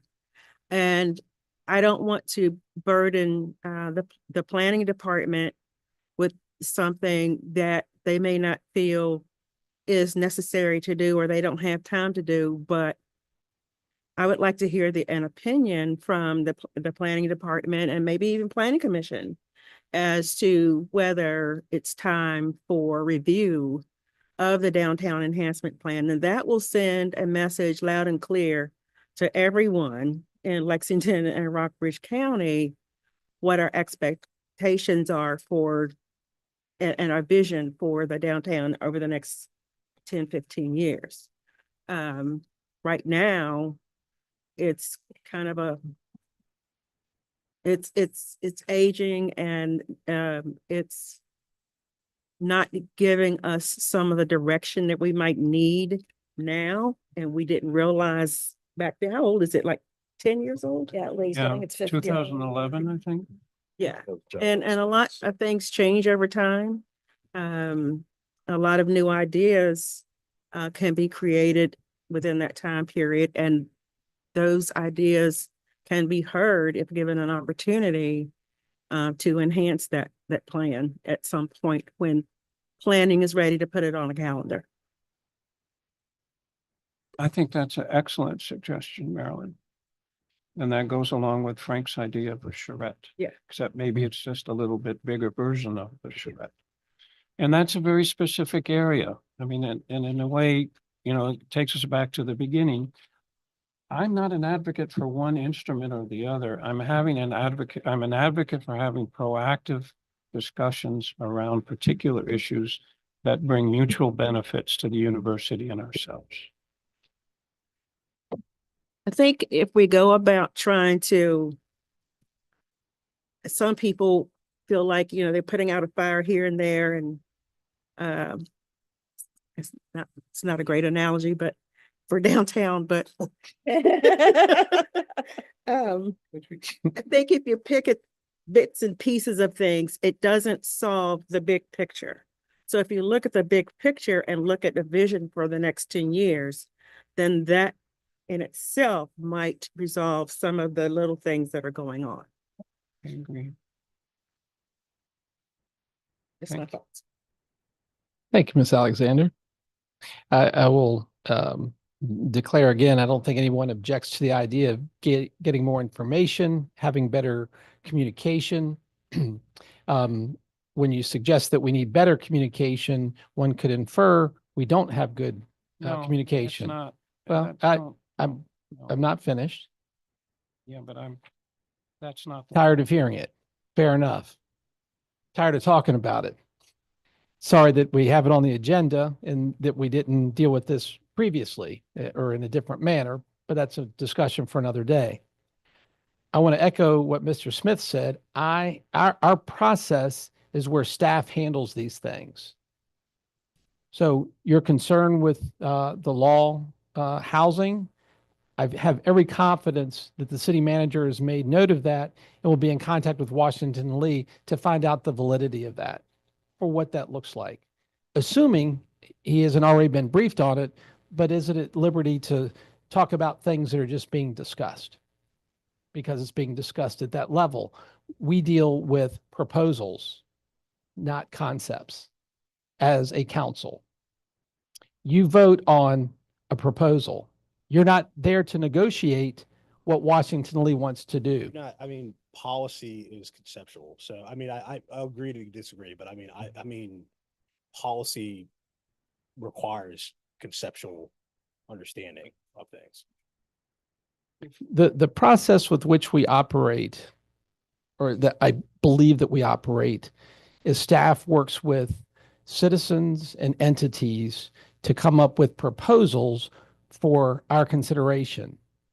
Before we consider it, we send it to the planning commission if it's dealing with real estate and zoning. They vet it, and then it comes to council to be decided. I'll defer to my attorney if I'm way out of bounds or not looking at it properly. It is not the purview of council to meet with Washington and Lee and negotiate what they want to do. I think it's relevant to understand what they would like to do to make informed decisions. There's no question that we need to be informed, but there's currently a process where they work with staff to conform with our ordinances and policies. It gets vetted by planning and then comes to council. When it comes time to buy the bus for the school district, we're not negotiating with the bus company. We've approved the money for it to be handled.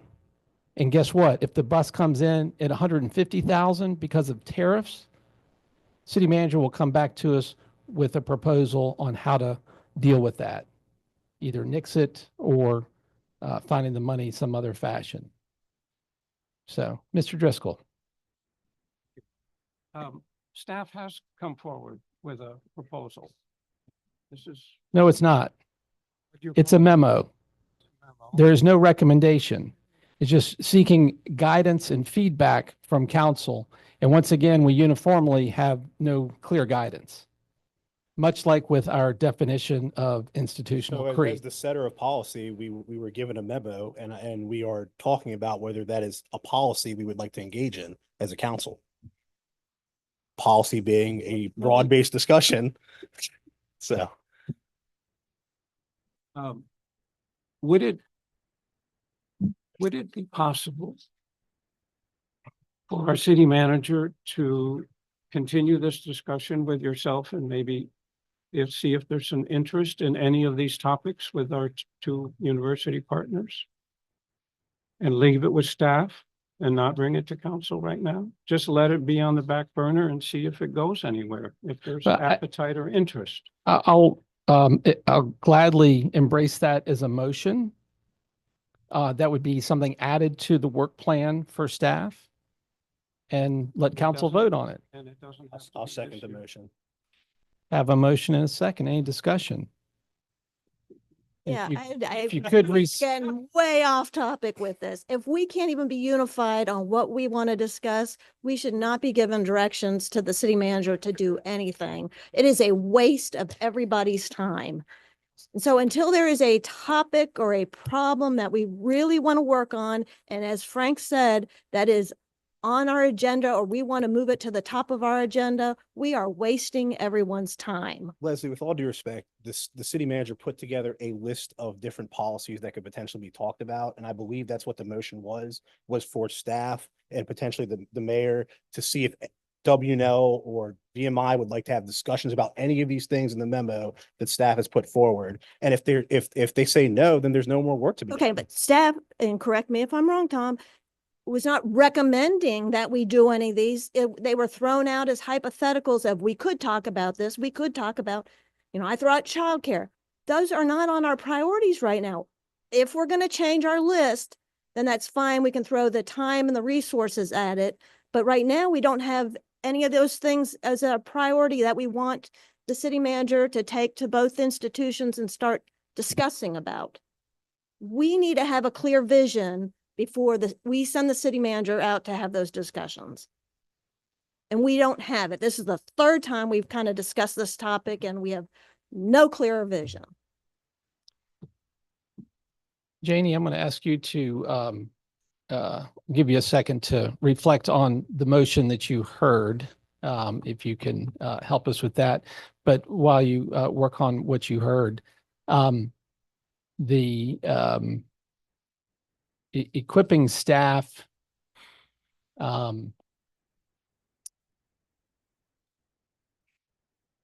to go out and meet with folks and solicit information. Again, in looking at this, and housing in particular is already scheduled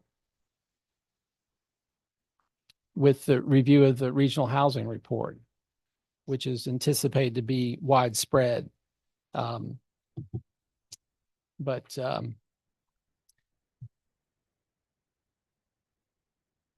we have a motion and a second. And I'll ask for a roll call vote if Janie, and if you can't nail it down, I'll ask John to restate it so that everyone understands what it's been a tumbler. Jeremy? If it's useful, what Tom and I heard was a motion for Tom and potentially the mayor to review with WNL and VMI the 1, 2, 3, 4, 5, 6 issues addressed in the pre-print memo from Tom and see if they have any interest in ongoing discussions about those topics. Is that fair? That's fair. Yeah, that's, yeah. Directing the city manager and the mayor to contact.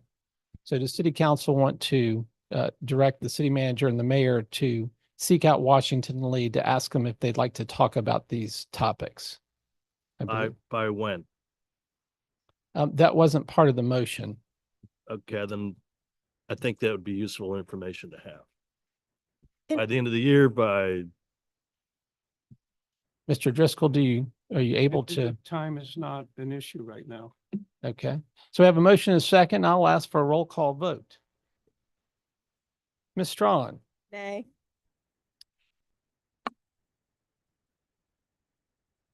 Mr. Ziegler, Aye.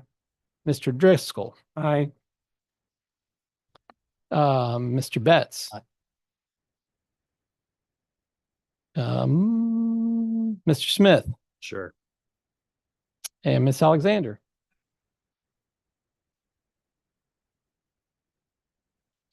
Mindful of the idea that be careful what you ask for. So we're just gonna ask both institutions what they want to do on these topics. Well, as long as the city manager understands what the directive is, and I'm sorry if we were wasting a lot of your time. It's no problem to have a discussion, but Well, yes, Ms. Alexander. Do these kind of topics come up when you have your meeting with the president of WNL and the superintendent of VMI? Most assuredly, housing and childcare is something that comes up just about every time we meet. And you'll have to fault us for being losers. We don't have solutions. Can that information just be reported back as part of casual conversations and not something formal? I'm not sure I understand your question. Your casual conversations with them. If there's any information that comes out of the topic of childcare, possibly report that back to us as they don't have any solutions. I think it undermines the intimate conversations. We embrace those as an opportunity to build relationships as opposed to building policy.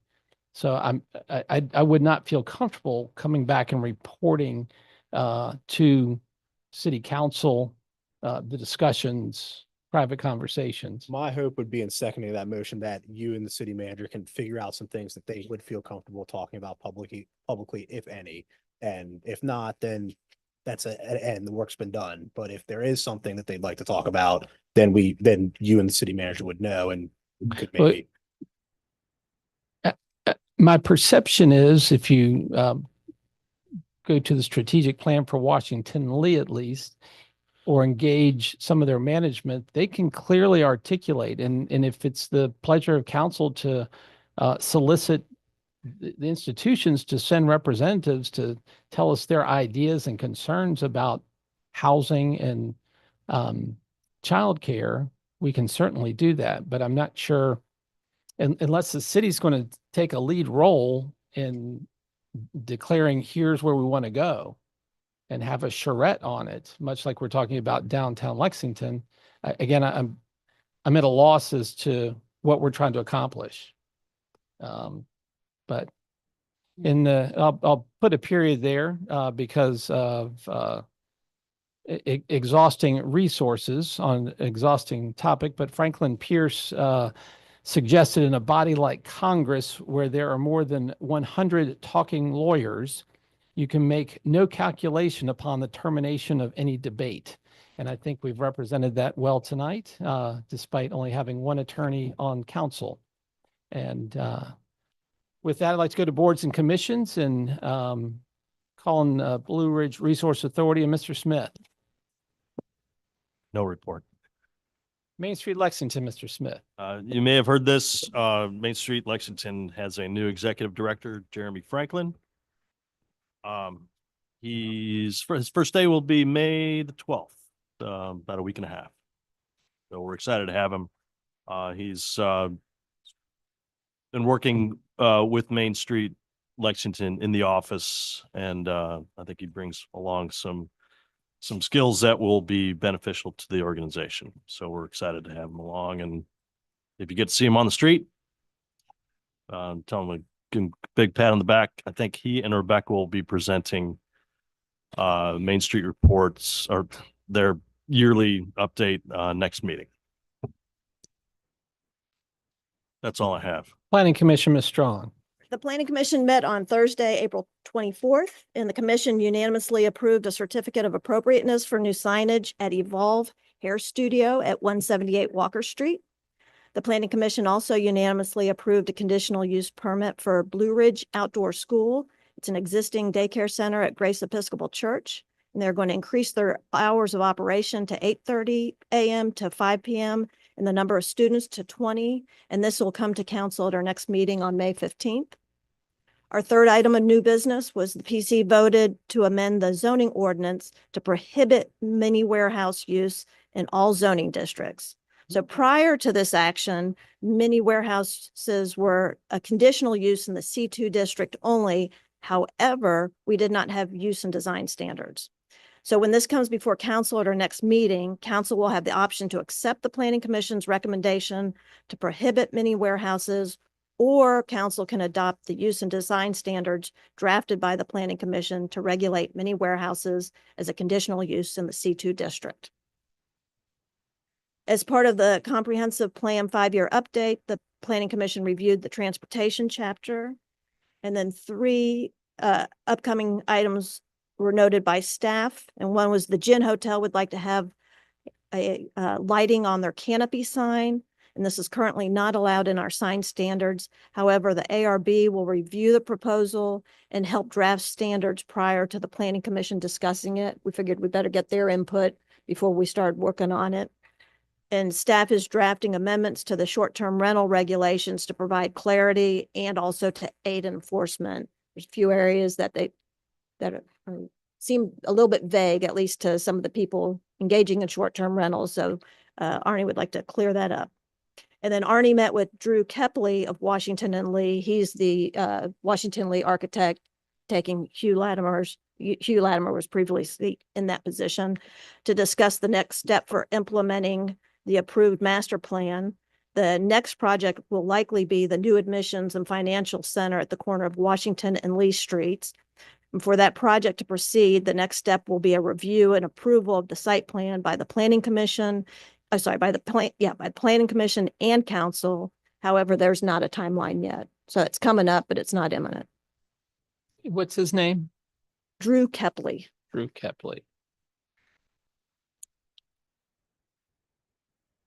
Thank you, ma'am. Any questions for Ms. Strong?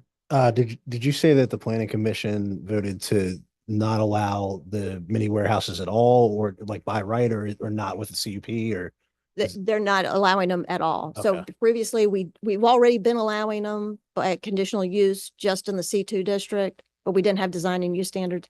They're saying we shouldn't, that's not the highest and best use, so not to allow it. However, if you should read the use and design standards, they're very stringent, Are there any existing mini warehouses? not in Lexington. Okay, Yeah. thank you. And Leslie, on the comprehensive plan updates, after you review a chapter, what happens?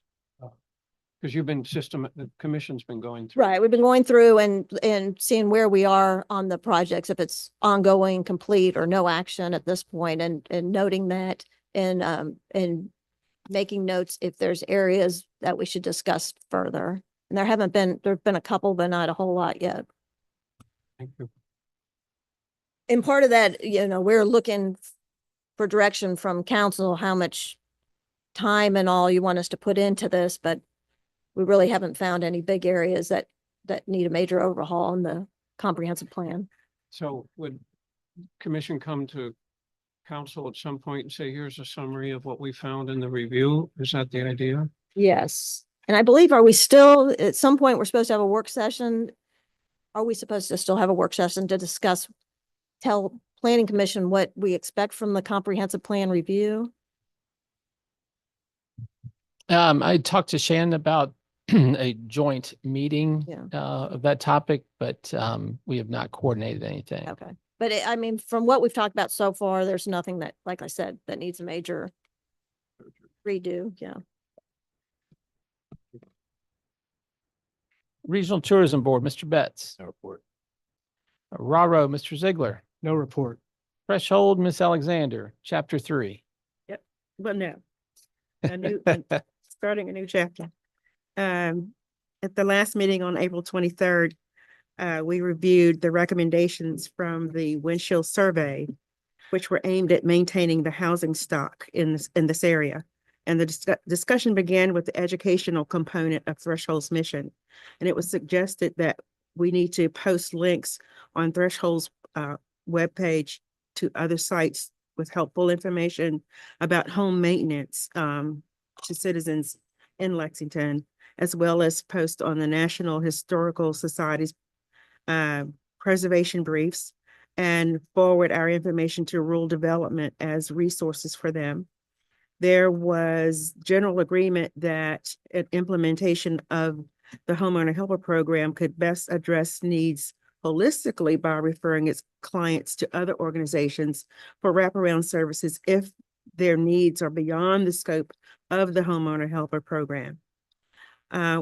We addressed the recommendation of spot blight abatement programs, and the city manager has, of course, shown clear interest in following through on tax foreclosures for abandoned and tax delinquent properties to get them into the control of the city. We spoke about the recommendations that were listed in the windshield survey toward preserving affordability. The city planner listed the zoning amendments that were adopted in the last several years that were intended to encourage a more diverse housing stock and greater flexibility and density. He also noted that amendments to the lot requirements could also increase allowable density and might be worth considering in the future.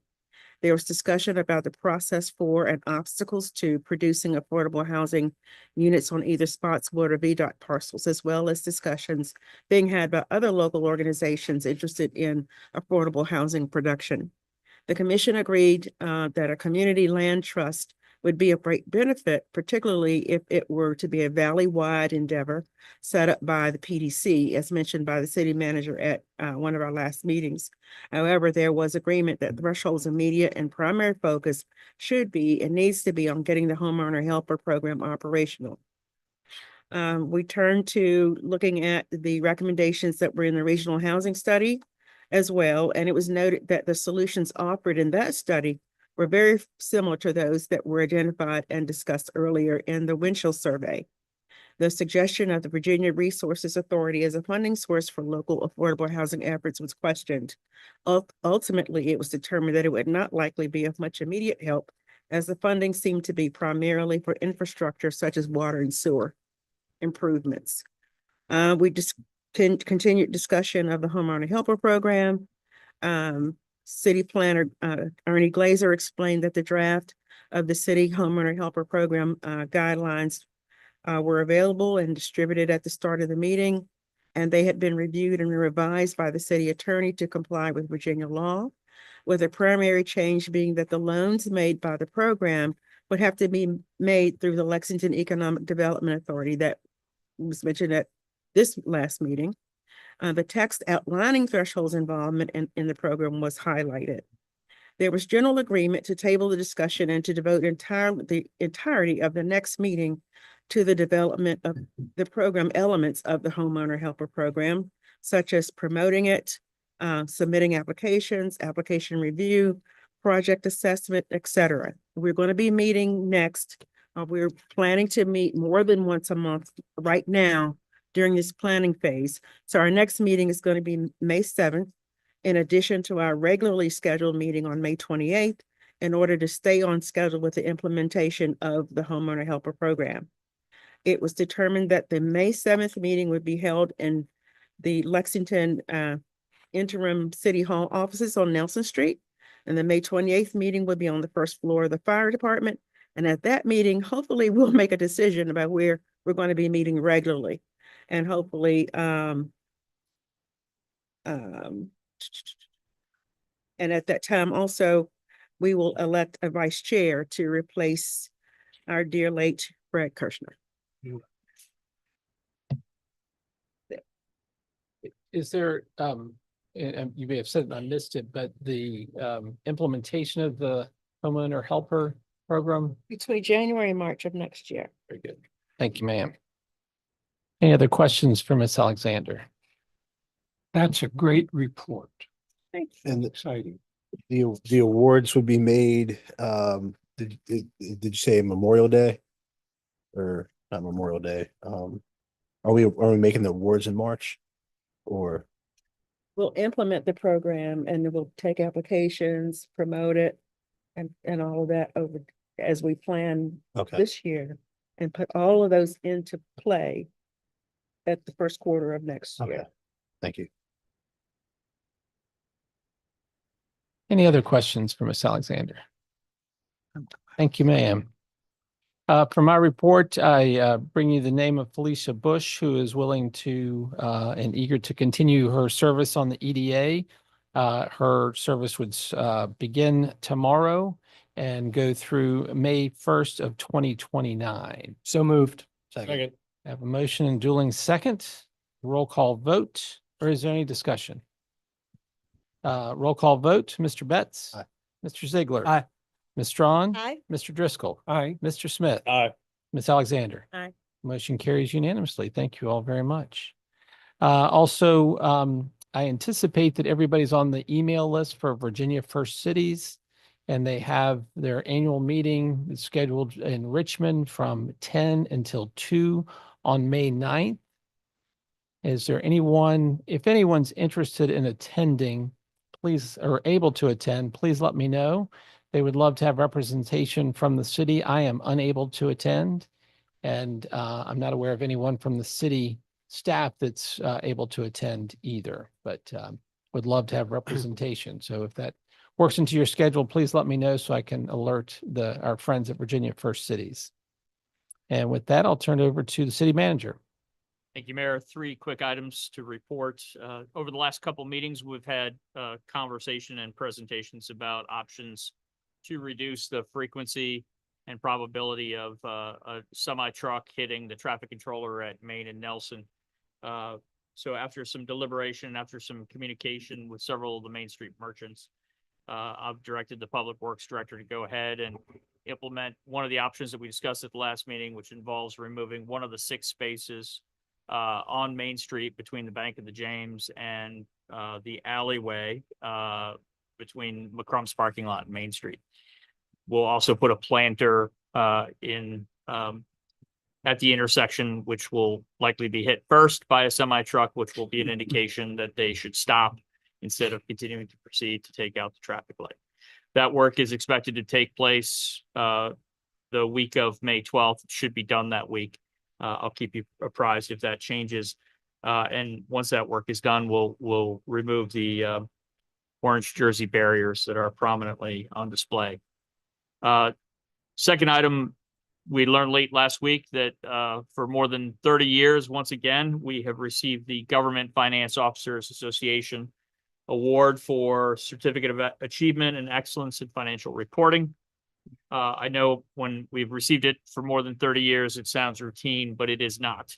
It is a great accomplishment, and this award is the outcome of the excellent work by the entire financial team.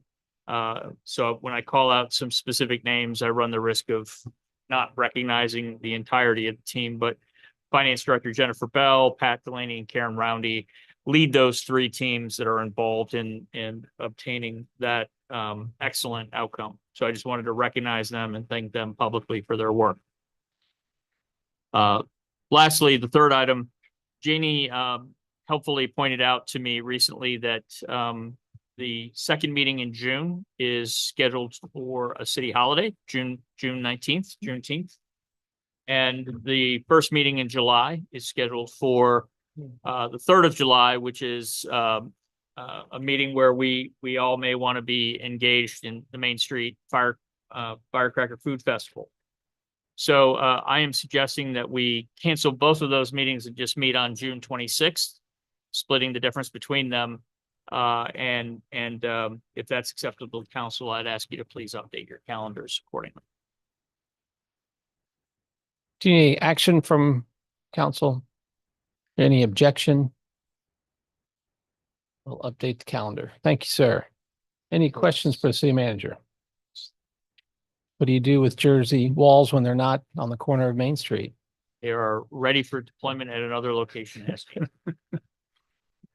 Excellent. City attorney. Thank you, Mr. Mayor. On the visitor center lease, I'm meeting with the folks from Brightspeed tomorrow at the visitor center. We're going to look at the property. Cheryl's going to be there. We're going to identify some of the improvements that we're talking about and hopefully progress those discussions. Terrific. Been working on the fire suppression documents between the city and the EDA with Tom. I think those will be forthcoming in the fairly near future for your consideration. If you have any questions about that, obviously happy to answer them. I have prepared, and I think it's up next on the agenda, the electronic meeting policy. I think I had mentioned maybe several months ago that this was a little outdated, needed to be updated. So we've done that now. At the same time, I've updated it for the EDA as well, so that they may have already adopted their version. Their version would be different, however, just so you know, you cannot, as a body, have an all virtual meeting. They would be able to. So that is an additional capability that they have that you would not have.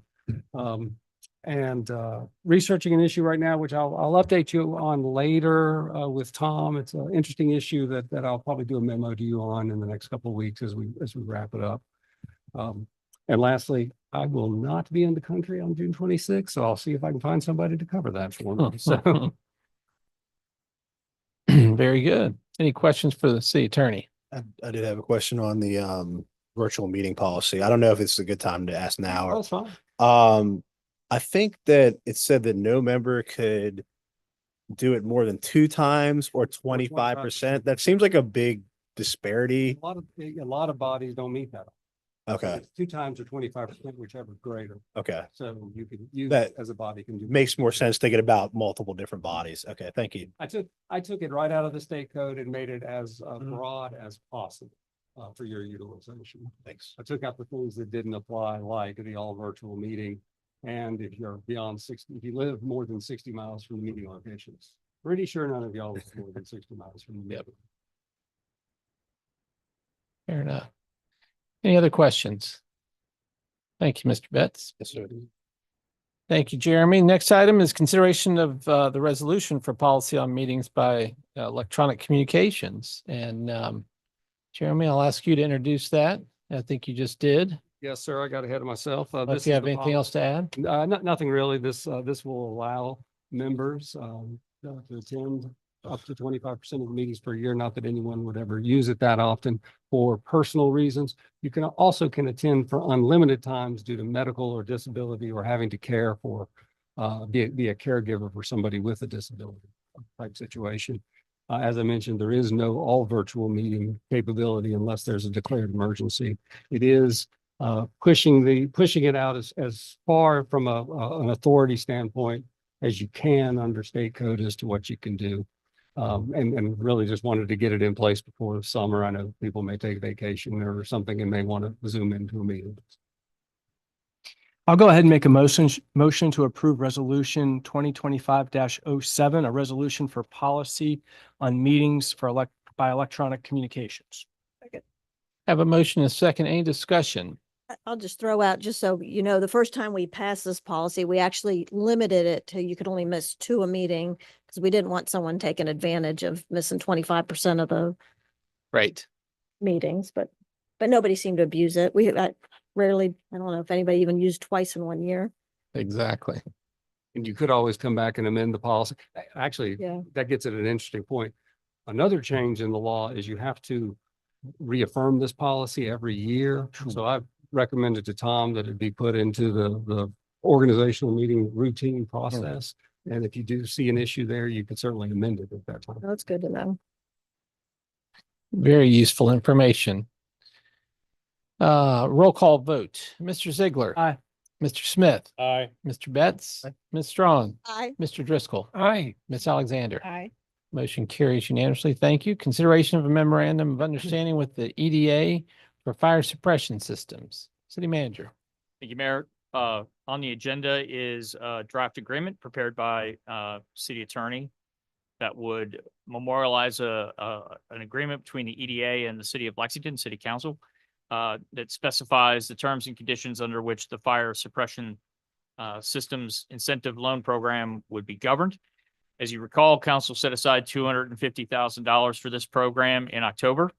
And since that time, the EDA, Fire Chief Jennifer Bell, City Attorney Jeremy Carroll have been working diligently on this program. Mr. Carroll has prepared several documents, and those are in front of the EDA. But in order to move forward to the next step, it would be appropriate for council to consider this MOU with the EDA. Happy to answer any questions that you may have about the draft document in front of you. My understanding is they're gonna find, them being whoever, is the applicant for the loan, is gonna find the contractors to do install the sprinklers. Is that right? Yes. And, I think it had something in there about they cannot be affiliated with, whoever is doing the installation or fire suppression. Is there any way we're gonna check that? Or is it just kinda, they just sign something when they do it, or is there? You could certainly do a form, an affidavit of some type of a declaration, put it in with the application material. That's certainly. Okay. An application will have to be developed. And then I think the EDA, as you implement this program, will have to make some decisions about credit checks and title searches and what do they want to do if it turns out, property is deeds of trust on it, so they need a personal guarantee perhaps for security, just things like that. But this gives them the ability to do all that, Yeah. right? Yeah. And the documents Tom's referring to that the EDA has, I've prepared a loan agreement, promissory note, deed of trust, personal guarantee, forms for them to use as they roll the project out. Would those forms come from your office, attorney's office? I prepared. Okay. And this type of program does have to roll through the EDA because it's an economic development type program, and we've identified in the recitals to the MOU the economic development benefits from the program. And you see through the MOU, the objective is to spur economic activity in underutilized or unutilized portions of properties that need sprinkler systems. So that's why we think it's appropriate. And as we say, the lingo is it's the animating purpose of the operation is to develop economic activity and spur economic. That's why we do it the way we're structuring it the way we're structured. Very good. Any other questions? Otherwise, I'd ask for your consideration of this memorandum of understanding. Make a motion that we approve the memorandum of understanding pertaining to fire suppression systems and the incentive loan program. Second. Oh, great. Motion and a second. Any further discussion? I think this tool will give the EDA clear path to take off, and I think there's no less than 3 properties that have expressed an interest. So congratulations to the EDA and to the city and the citizens. Roll call vote. Mr. Betts. Aye. Mr. Smith. Aye. Mr. Ziegler. Aye. Ms. Strong. Aye. Mr. Driscoll. Aye. Ms. Alexander. Aye. Motion carries unanimously. Not aware of a closed session. Ms. Strong, you have a perplexed look on your face? No. Oh, okay. Sorry, just Earlier conversation, but no. conversations in your head? Okay, fair enough. Not aware of any other business to come before council this evening. Unless there's an objection, we stand adjourned. We are adjourned. Have a great night.